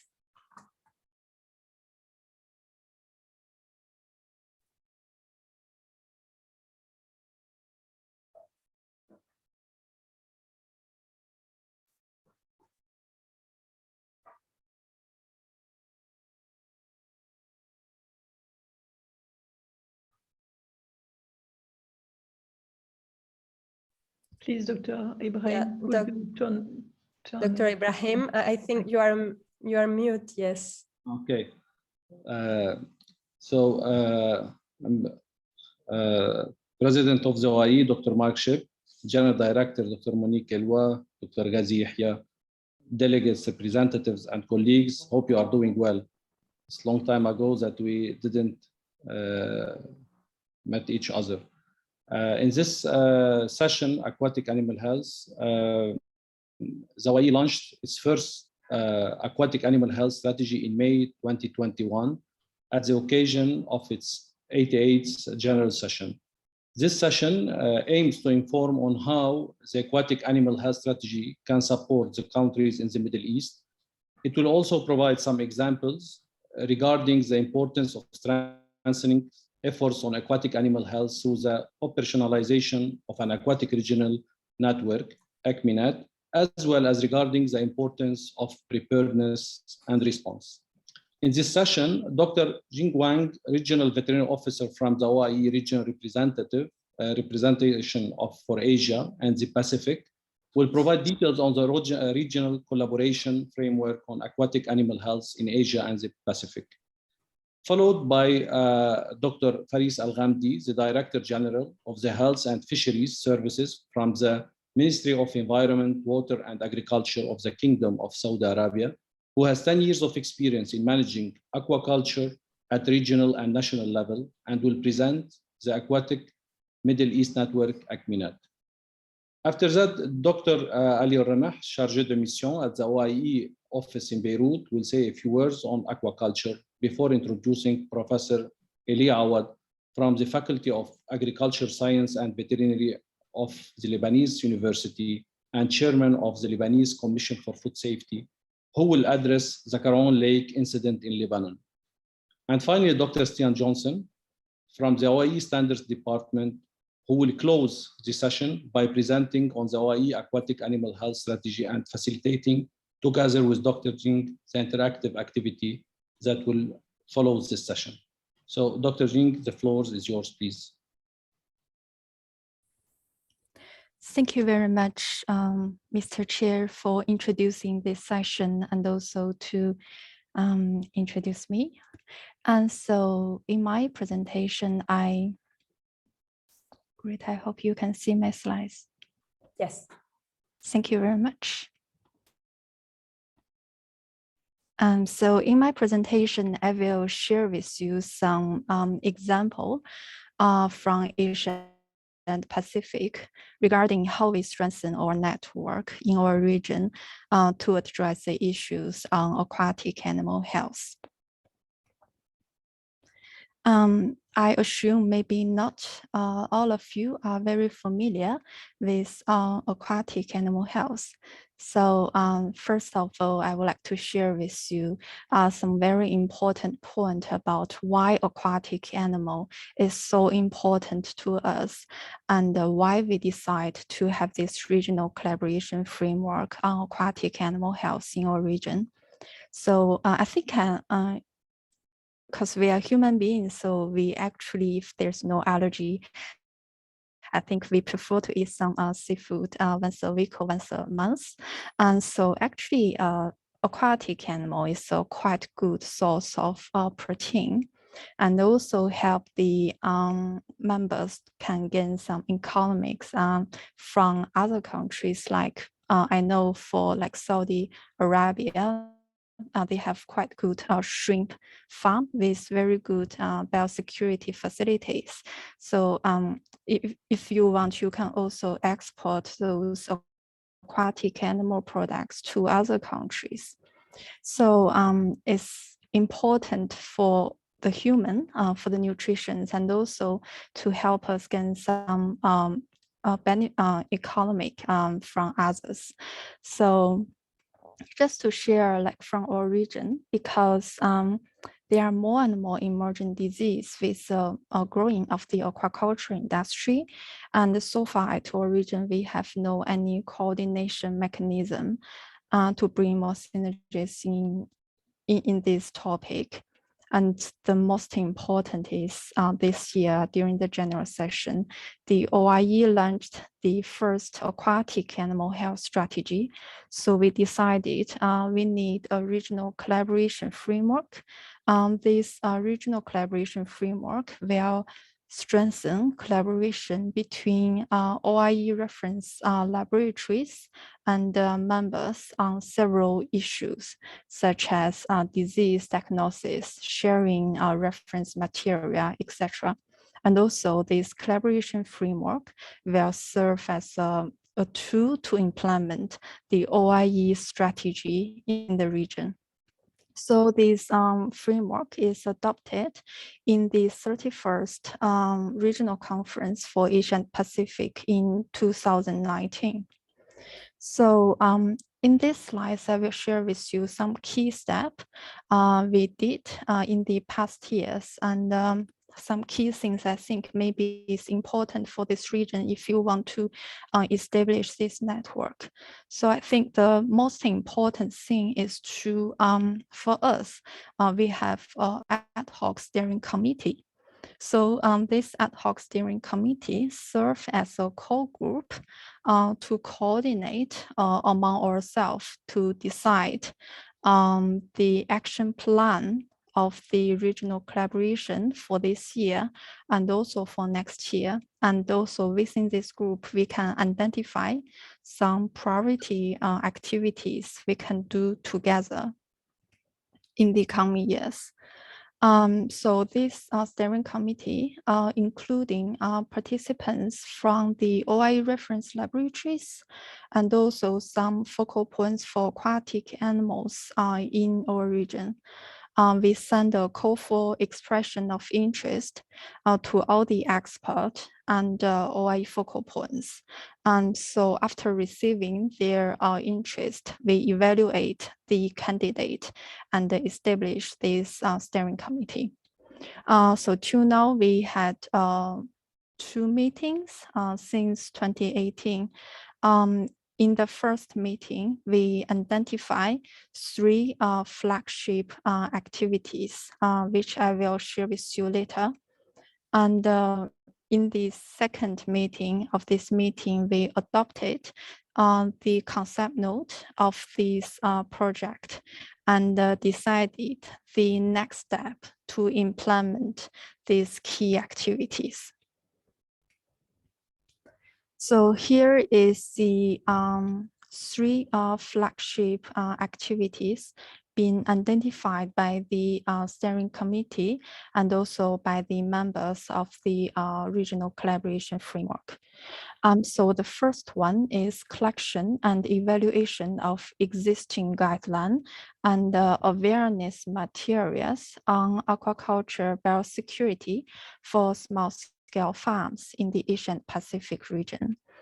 We have this project thinking. The OIE, we have the new chapter on aquaculture biosecurity, and more and more countries request OIE to provide more guidance on aquaculture biosecurity for small-scale farms. So we implement this project in collaboration with NACA. So it's a regional organizations in our region. We do this project together. A letter was sent to all the members to ask them to share their regulation awareness materials on aquaculture biosecurity. We evaluate all these documents, and at the end, we aim to publish a regional guideline to help members to understand how to develop or how to improve their own aquaculture biosecurity plan. The next project, the second one, is collection and evaluation of existing test methods for HPND. So HPND is a shrimp disease, causes very high mobility and mortality. So it's a very important disease for our region. Just because there are several PCR methods can detect this disease, and also the causative agent of this disease still needs some further discussion. So we have this project to collect some positive samples from our members to help us further evaluate the test method for this disease. At the end of this project, we will have a laboratory diagnostic algorithm for HPND. So these documents will be very helpful for members to understand how to select appropriate tool to diagnose this disease. And the last project, the last one is the regional collaborations to respond to emerging disease of aquatic animals. As you know, we have more and more emerging disease almost every 2 or 3 years. We found an emerging disease in the world. So we think it is very important to have a coordinated mechanism within this region so that we can respond to this disease in a very collaborative manner. So this project is in collaboration with Ingo Ernst, the president of the Aquatic Animal Health Standard Commission.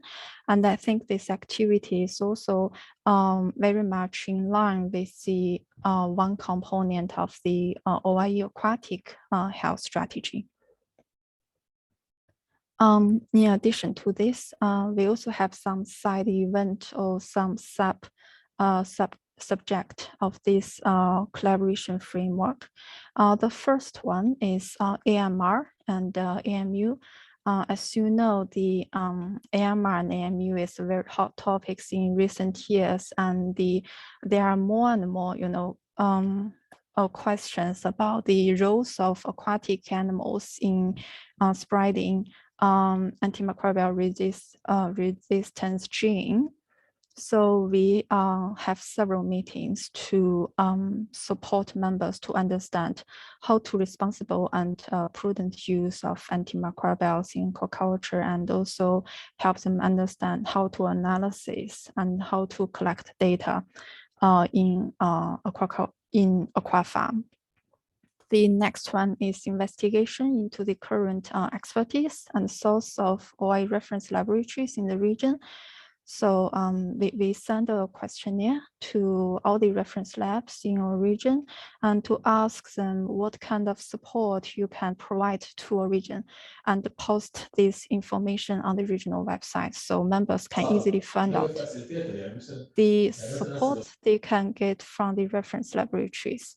And the last one is the PVS aquatic. We just had it yesterday to advocate on the importance and the benefits of PVS aquatic.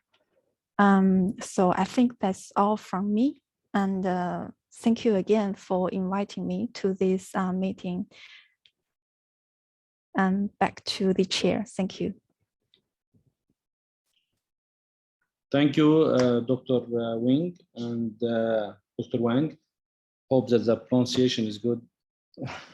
And we give the floor for Dr. Faris Al-Ghamidi. So Dr. Faris, the floor is yours. Yes.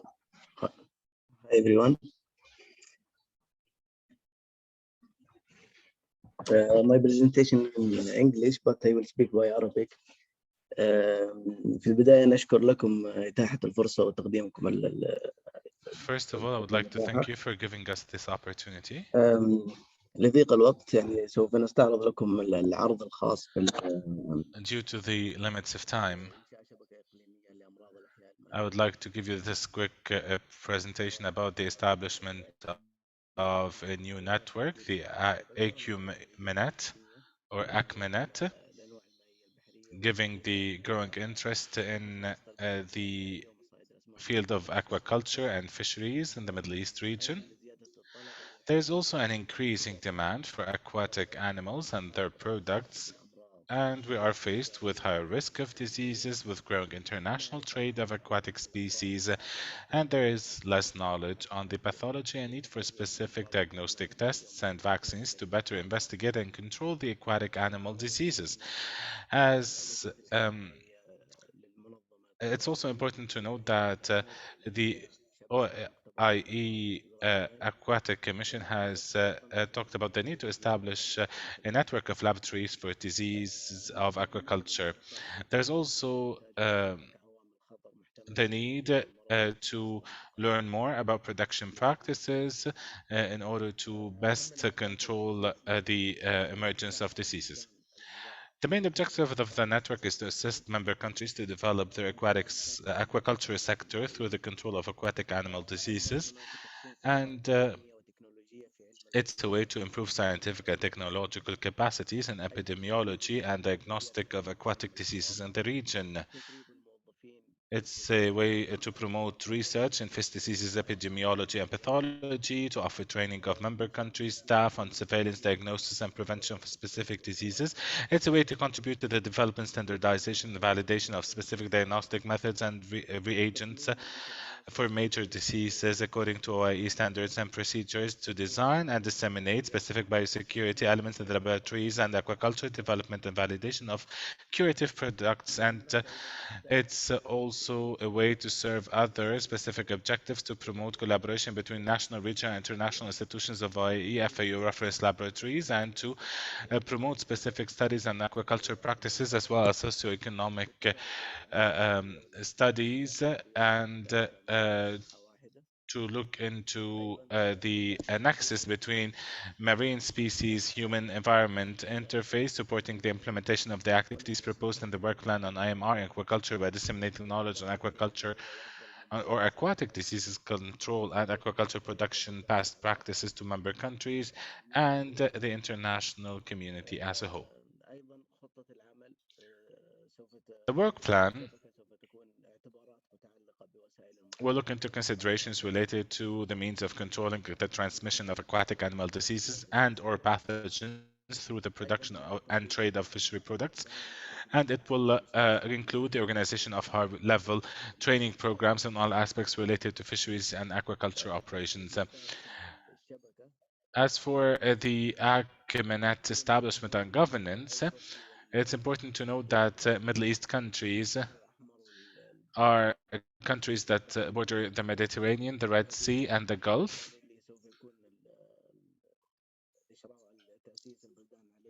And this is the region that will be included in this network. The activities of the network will be supervised by a steering committee composed of the chief veterinary officers of OIE delegates of the member countries, the focal points on aquatic animal diseases in member countries, the representatives from OIE and FAO, as well as experts and ad hoc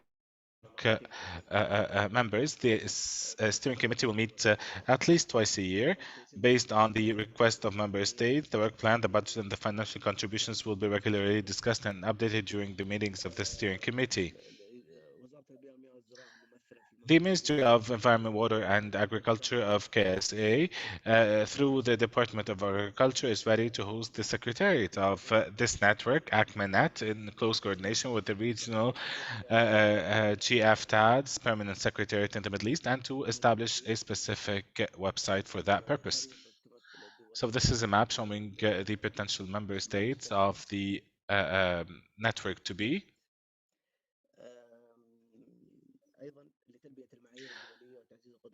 To meet international standards and to enhance diagnostic capabilities, KSA is continuously working with the OIE Reference Agricultural Pathology Laboratory, School of Animal and Cooperative Biological Sciences, University of Arizona. And a twinning project was started in order to improve the reference laboratory capabilities in the Kingdom of Saudi Arabia and to promote the capacity of detecting shrimp disease, to enhance technical capabilities of JF-HSL staff through secondment training at University of Arizona Laboratory with the procedures in histopathology, molecular diagnostics, and microbiology, to conduct a regional workshop in the KSA to inform the shrimp producers with current status of shrimp diseases in collaboration with the University of Arizona, and to design and conduct a farm surveillance program for shrimp farms in KSA. The Kingdom has also benefited through this program in terms of developing its early detection and control capabilities of shrimp disease by improving JF-HSL diagnostic capabilities, surveillance and technical expertise. The Kingdom's laboratory has received the proper qualification on 7 occasions from the University of Arizona for all of the OIE-listed shrimp diseases. And the laboratory has adopted the OIE standards of diagnostic methods for crustacean shrimp diseases, and especially with reference to the white spot disease and the Taura syndrome disease. KSA is ready to share its experience with neighboring countries in order to share its accumulated expertise with reference to combating shrimp disease through the network to be, and with the collaboration of the University of Arizona, we're able to publish a number of research papers on the effect of salinity on enterocytosome hepatopenia infection. And that's it. Thank you very much for your attention. Thank you, Dr. Faris. And the next presentation of Dr. Ali Al-Remh, chargé de mission at the OIE office in Beirut, will give some words about aquaculture. Before we will go to the next presentation by Professor Ali Awad. Thank you, Chairman. Good afternoon, everyone. Just a few words describing the aquaculture in Lebanon. Lebanon's large hydrological network includes a dozen of rivers running through the coast, which consequently play an important role in the quality of marine coastal water. The Lebanese coast, long of 220 kilometers, hosts 44 fishing ports and landing sites that harbor around 3,000 or artisanal small-scale fishing vessels. Main species caught are sardines, anchovies, and sea breams.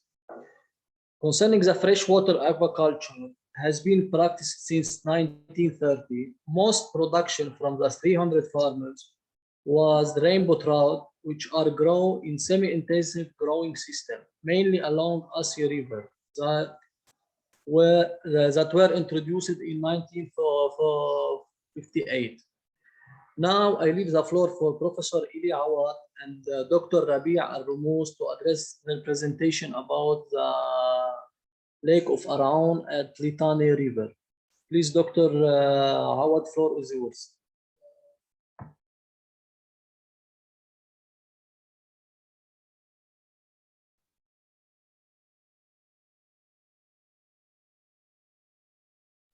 Dr. Eli. Thank you, Dr. Ali, and we invite Dr. Eli Awad. Yes. Hello, good morning, everyone. Good afternoon. Excuse me, I was trying to connect, but unmute problem. First of all, I would like to thank Dr. Ali Ramah and Dr. Ghazi for inviting us to have a speech in this Congress, and I hope that our information will be very fruitful for your assessment.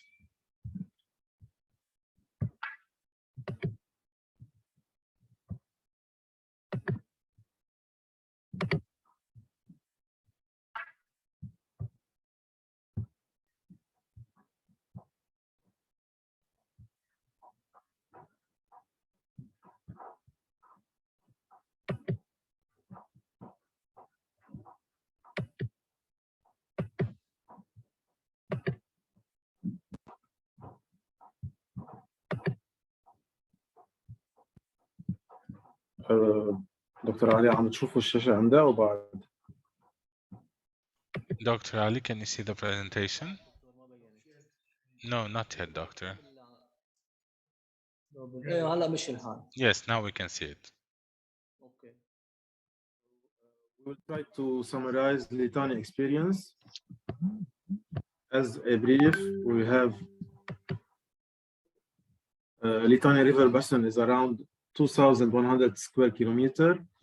It runs in Lebanon along 174 kilometer, and its basin encompasses a variety of climates. The reservoir has been used for hydropower generation, domestic water supply, and for irrigation of 27,500 hectares, and fish product as a food security. Agricultural lands is around 27,000 hectares, as I said, which contribute to socio-economic benefits of the regions and reducing rural migration, ensuring land reclamation works, and contributing to the national economy by developing the agriculture sector.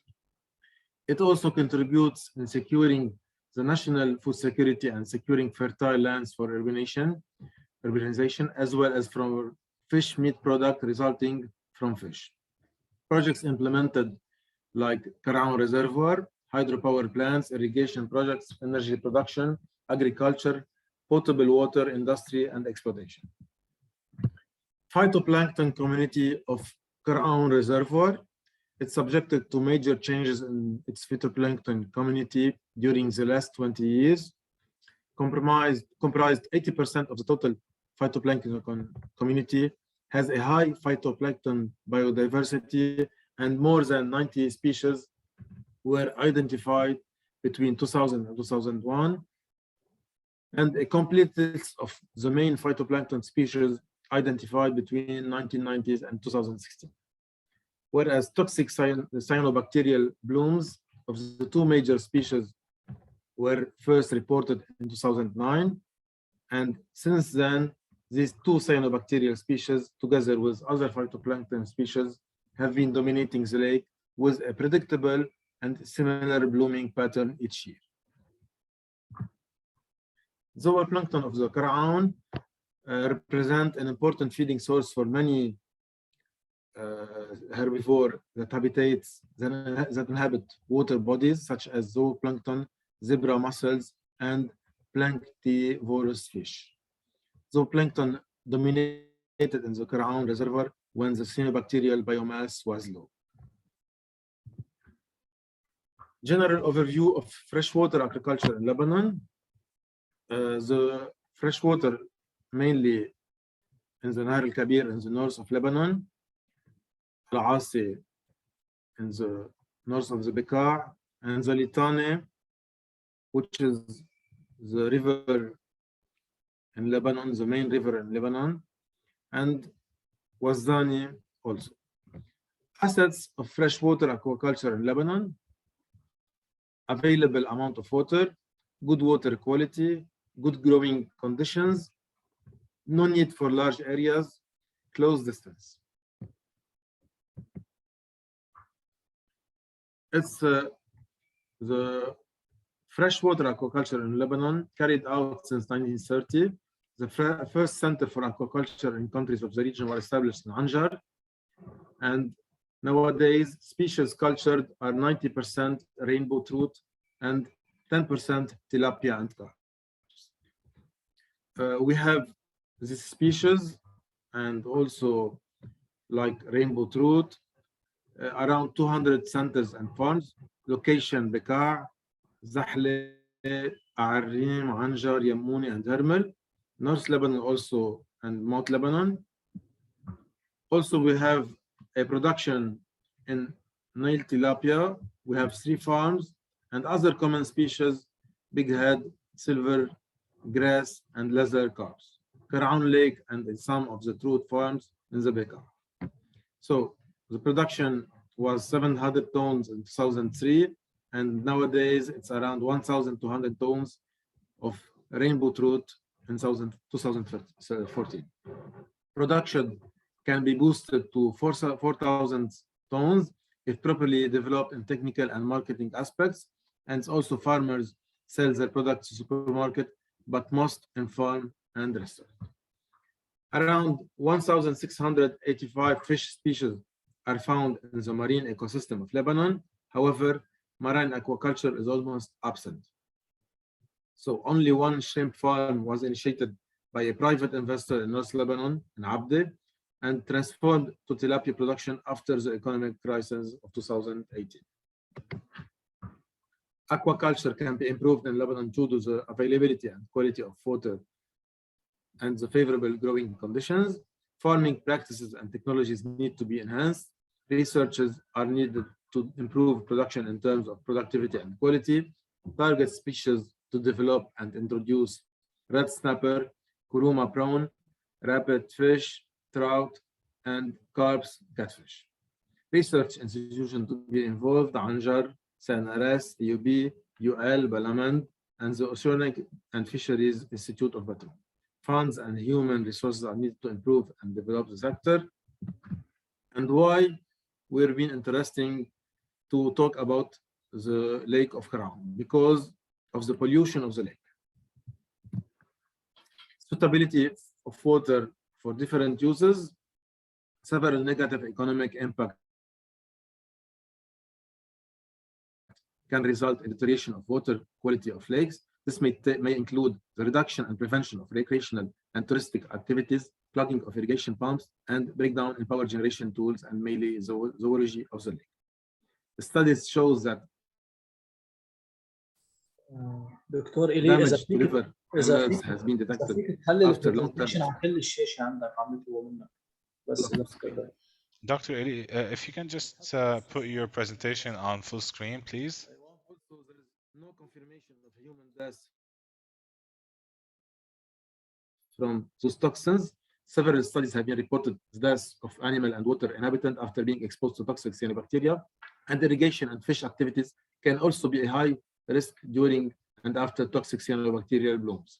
Transfer of microorganism and enatoxin A to edible fish and the reverse tissue distribution of MC variants were reported. We will be talking about the sampling of that were collected from Litani during the last May of 2021. Tons of dead fish have washed up on the banks of the lake on Lebanon-Litani River, engulfing a nearby village in a pungent smell in a disaster blamed on polluted waters.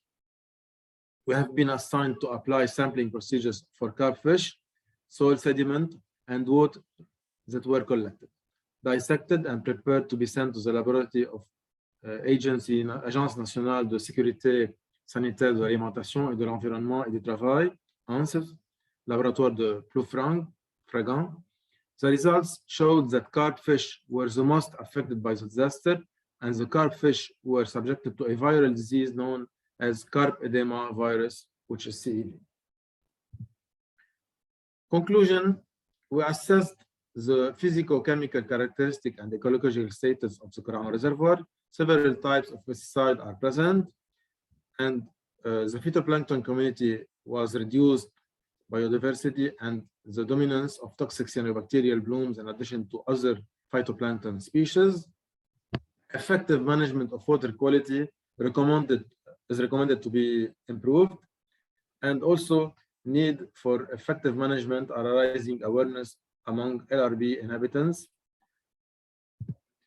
Unsustainable agriculture practices majorly impact groundwater quality, and also the concentration of trace metals may be currently too low or too moderate to generate any acute adverse impact.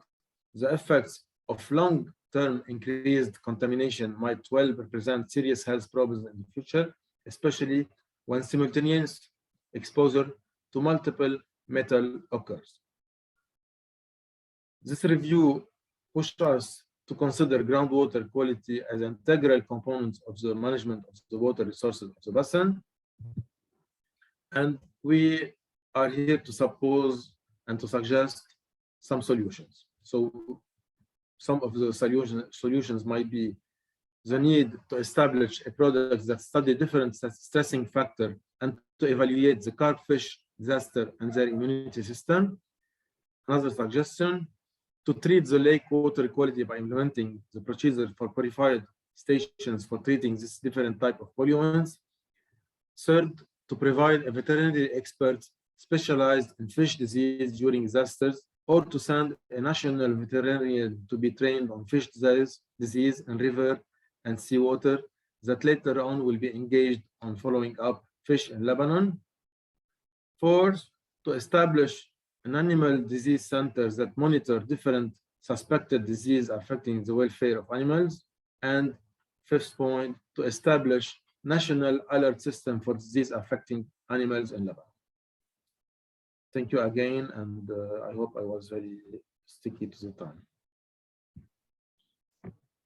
Thank you, Dr. Awad. And finally, Dr.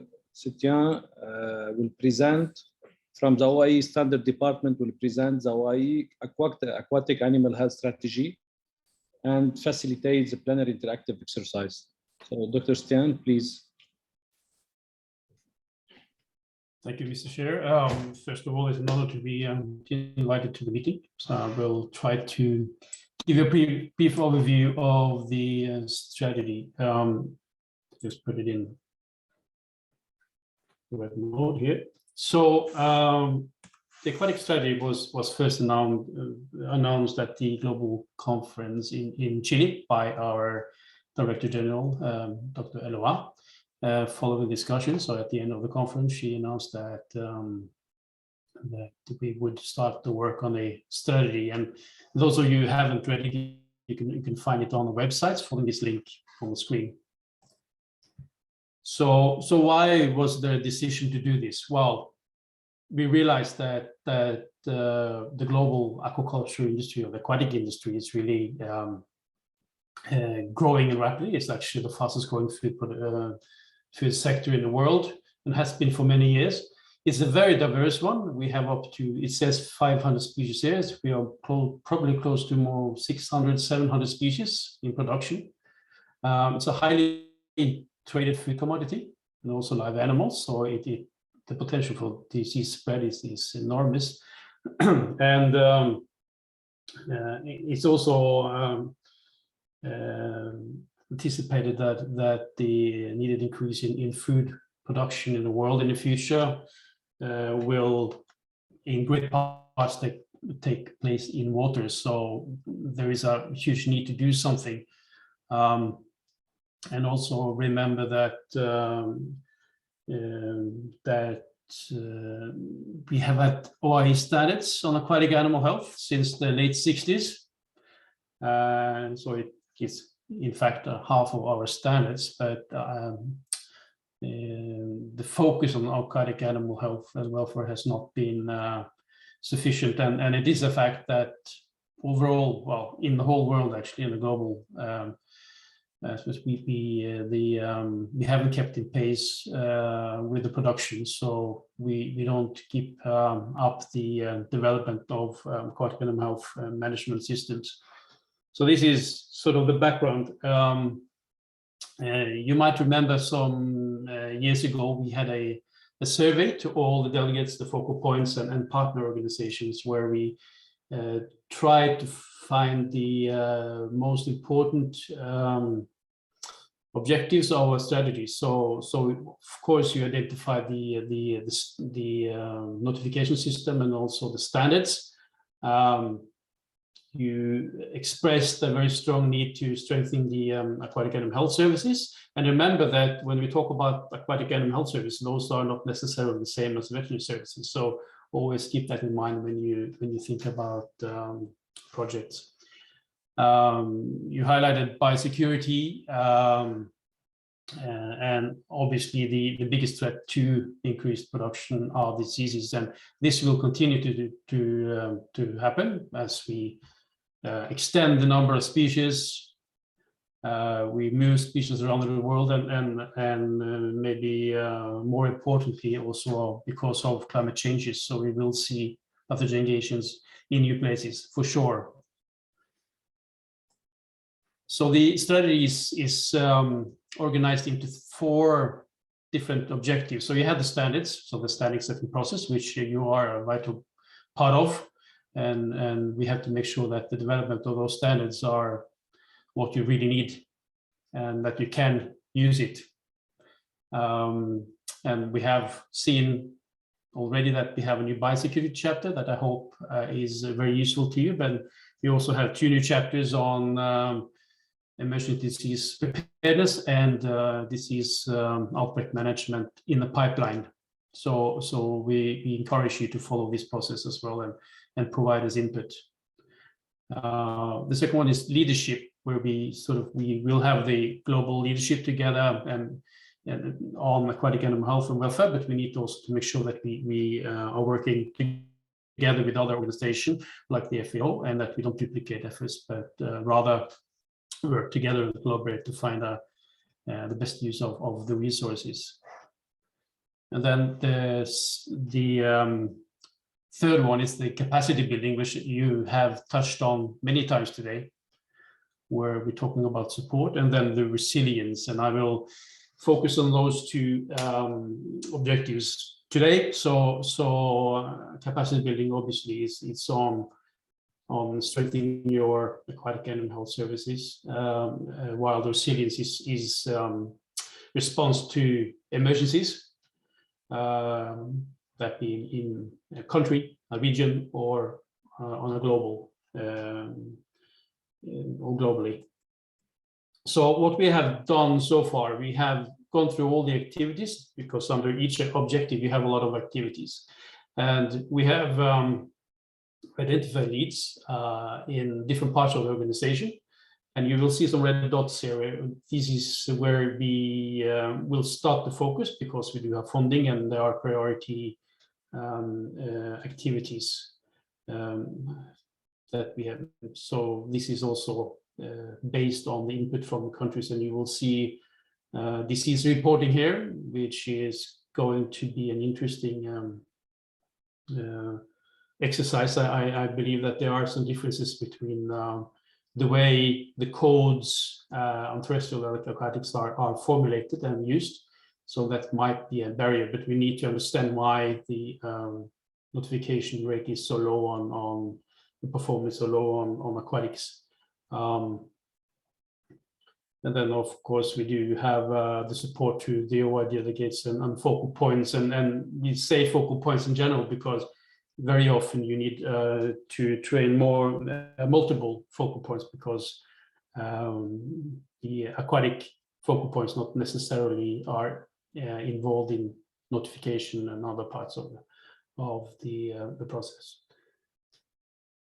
For the capacity building, so we will focus a lot on disease emergencies, and we just saw an excellent example from Lebanon, and actually the infection with CEV that was identified in Lebanon was reviewed by the Commission, the Aquatic Animals Commission, at their September meeting, because CEV is identified as an emerging disease and is notifiable to the OIE. So there is a process to see if this disease will be listed.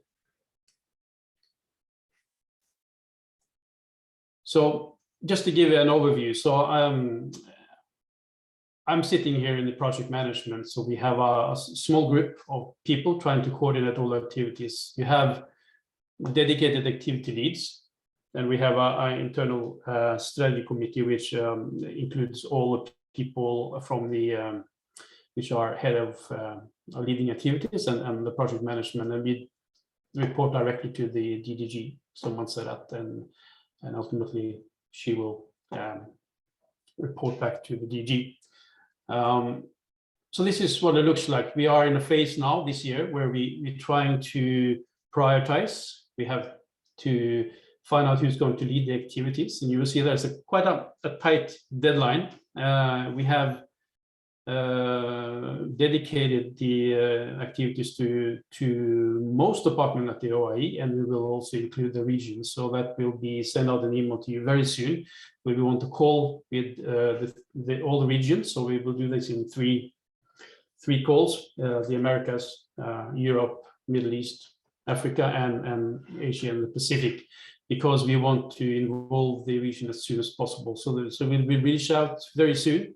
And we want your feedback on where you can contribute and where you want to contribute, more importantly, and you will link to these different activities. And for each activity, we also have a developmental project plans, which highlight the priority activities, so sub-activities, a budget, and also where we need more funding, because that's the reality. We don't at the moment have sufficient funding and resources to carry out all the aquatic activity.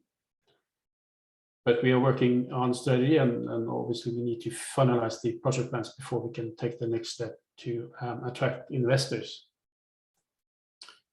So this is really the key here, because we are talking about the whole organization. It's a change of mentality really to when you talk about project, when you talk about One Health, for instance. This is also about aquatic animals. You know, the aquatic environment is 70% of the globe. So we need to take this into account, and very often we experience it's forgotten.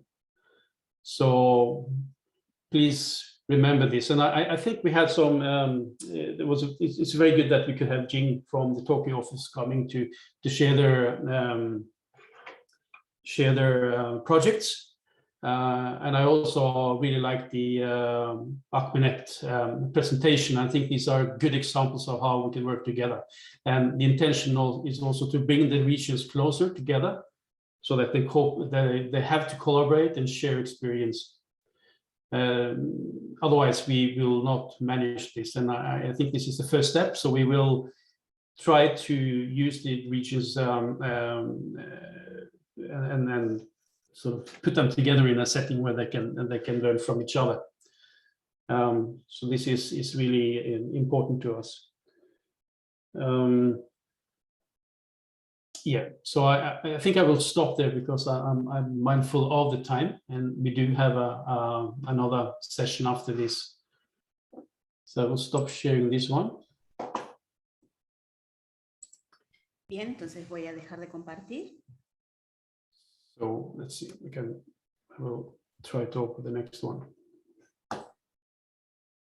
So what we're going to have now is a more interactive session. And this is based on something we did for the Regional Commission meeting for Asia and the Pacific. And it's really a good way for us to also get to know how you want to be approached when it comes to implementing the strategy, how the work on aquatic animal health is organized in your region.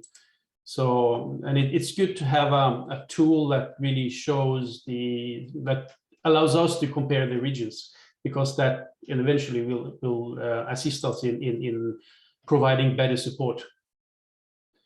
So we will do this through a Mentimeter session. So you will see on screen, there's a link you can click on, or you can use the QR code. And I think Jing also will put the link into the chat for you. So there's in total 7 questions, or 8 actually. We have a warm-up session first. There's warm-up question just to test the system for you, where we want your answer with this some single choice, some multiple choice, and we'll go through this step by step. So I just keep this on for another 10 seconds so you can have a chance to get to the Mentimeter.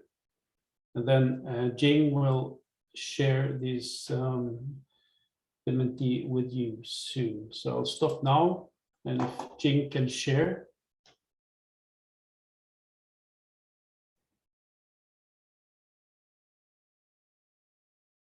There you go.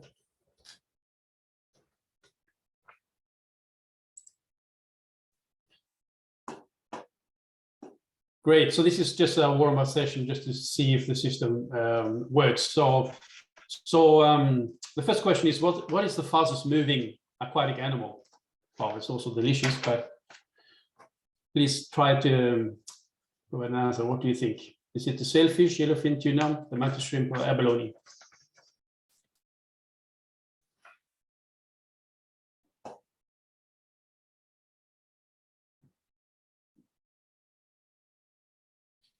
The answers. We'll take the first one there. So the moment is at the tuna.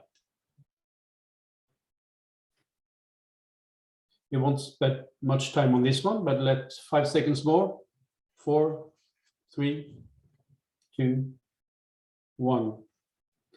Great. So from the poll is yellowfin tuna. It's actually a good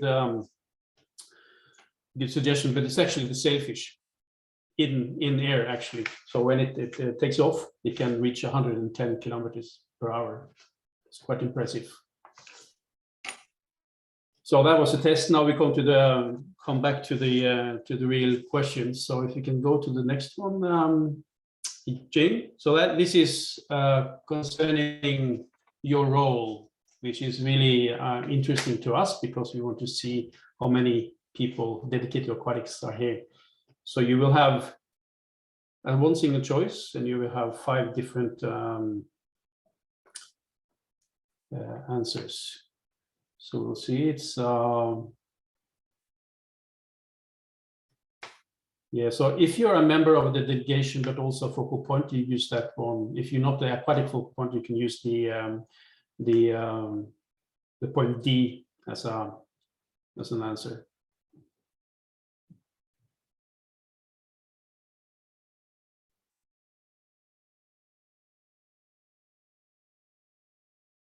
So we have 8 answers. If you have difficulty to enter the Menti, you can find the link in the chat.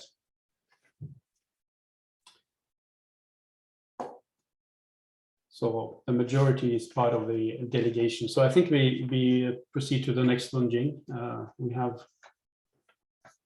still many questions to go. So the next question is how would you like to receive information on the progress of implementing the OIE aquatic initiatives? So would it be, so who do you think would be most interesting? Would it be the delegate, the focal point on aquatic animals, other focal points, laboratories? Let's see, there's focal points, obviously, but all above. I'm happy to see delegates here as well. That's very good. We really need to engage those.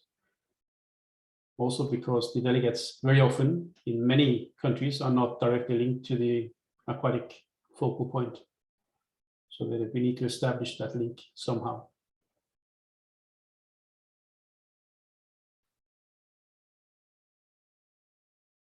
So give 5 more seconds. 4, 3, 2, 1. You can stop that, Jing, and go to the next one. So the next one is a multi-choice. You can tick off 3 choices. So it's regarding the OIE aquatic initiative. So what would you be interested in hearing about from the OIE? What do you want us to inform you about? So you have the implementation of the strategy that we have something about today. Specific activities, so that's working groups, case studies, reports and outputs, guidance. What do you have others? So if you have tick off F, please add that to the chat and we will follow.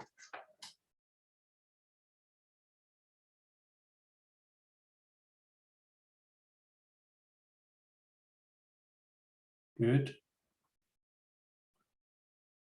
So the majority is guidance to use project outcomes in your country or territory, which makes sense given that this is a regional meeting. Then the specific activity, working groups, and the fund reports outputs, some of them, it's quite even here, but majority are projects on a regional basis. So that's quite what we anticipated, I guess. So if it go on to the next one, Jing, another multi-choice, maximum 3 choices. So so what is the best way to share information on OIE aquatic initiatives with personnel in your country or territory? Would it be by a newsletter? Do we post it on the website? Do we have webinars? Commission conferences is already ticked off here. Focal point seminars. We haven't had many yet, or in a while actually, since we had the pandemic. Webinars. So this is also important to us because we are now thinking about new ways and ways of supporting you through the strategy. And obviously we are thinking about some learning. We're thinking about focal point seminars. At the moment it's virtual, but in the future it probably can be a more targeted approach. We are even thinking of having targeted trainings across regions. Social media, Twitter, that's interesting. It's something we're also working on. And the website is, yeah, good. So we are also developing the aquatic portal on the website, so it will contain more links, will be up to date. So thank you for that. So the next one is related to ACMENET. So again, you will have maximum 3 choices. And the question is really what the work plan of ACMENET should include in priority. So you take the highest priority first and tick off 3. So would it be epidemiology and risk analysis? Would it be information and data collection of diseases, trade requirements, diagnostics procedures, biodiversity, the use of veterinary drugs, pollution? Pollution is probably relevant to Lebanon, the Lebanon case. Or do you have other? So we can see that the diagnostic capacities is really high, and this is interesting because it's also a high priority thing under the strategy. So we will, and it links back to the networks on laboratories and collaborative centers. Good, and pollution is quite high actually, and it makes sense because we are operating in a very open environment, so we are exposed to a lot of things. So it's not only diseases; it's also on the factors that will impact on the health and welfare of animals. Okay, Jing, for the next one. So for the objective of capacity building in the strategy, which activity do you think would make the greatest regional impact? So would that be the supporting the implementation of standards, the increase in the use of OIE pathway, public-private partnerships that was touched on earlier this today? Would it be identification of barriers to disease reporting and notification? Disease identification guide for mobile devices. I forgot to talk about that because it's a device, a mobile application that we will try to establish where you can find information and photos about all listed diseases and then maybe in the future also emerging diseases. I see scholarship support the OIE delegates and focal points have 0 so far, even though it was raised as a concern earlier in the session led by Matthew. And then supports small-scale aquaculture. So it's public-private partnerships is actually on the top here. Pathway, the PBS.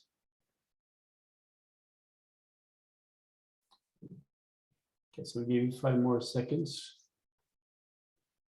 4, 3, 2, 1. So it's I find it's quite interesting. It is sort of in line with what we have heard from others. And I think it also is supporting the priorities we have done so far under the strategy. So for the last one, this is concerning this resilient objective of the strategy. So which activity do you think would make the greatest regional impact? Would it be to formalize procedure for a coordinated approach to disease emergencies? Would it be to provide support for early response at the national level? Would you like guidelines for collaborative emergency response or provide practical AMR guidance?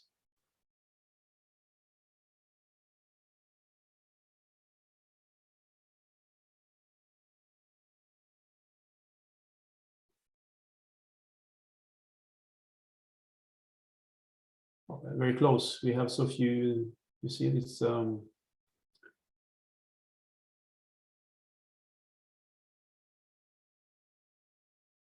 looks like all of them are important to me.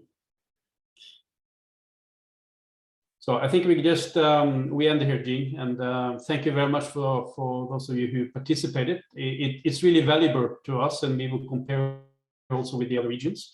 And it will feed directly into the implementation of the strategy. So it's important also for you because this is your feedback back to us you want us to prioritize. So thank you for this, and I think by that I can end my session, and I will give the floor back to, I don't know who, Natalie? Maybe? Yes, yes. Thank you very much, Stian. Thank you to all the speakers and Stian and Jean for facilitating this session. So we are now at the end of today's activities, and we are sorry for the delay because we are almost half an hour late on the agenda. We are sorry for that. But before closing, I would like to give the floor to Dr. Eloi for some remarks regarding this first day of the conference, and then we close for today. So Dr. Eloi. Thank you very much, Natalie, because as you mentioned, we are behind the time and we have opportunity for a discussion still tomorrow. But firstly, I would like really to warmly thank our president, Dr. Edoyoga, for having been with us, because for him, the meeting started at 5 o'clock in the morning. So therefore, thank you for that. We know that it was really demanding for you. Thank you also for all speakers and participants for your active participation through your contribution. We have together demonstrate how important it is for the OIE to enlarge, to extend its scope, either by developing and implementing new strategy for new sectors of production, such as aquaculture, as well as by being involved in projects, programs, providing us with socioeconomic data, which will help us to better advocate investments in veterinary services. And that is really the purpose of the GFTADs. So your comment, your opinion, of course, have been well taken, will be well taken into consideration, either when you have contributed through the chat or during the interactive session. So therefore, I'm very, very looking forward to welcome you again tomorrow for exchanging on new on others very interesting topics. And I hope you will be there with us tomorrow. Thank you. Thank you very much. Thank you very much for having connected, and see you tomorrow, same place, same time. Thank you. Thank you. Thank you.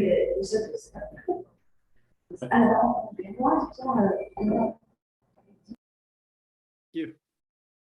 Thank you.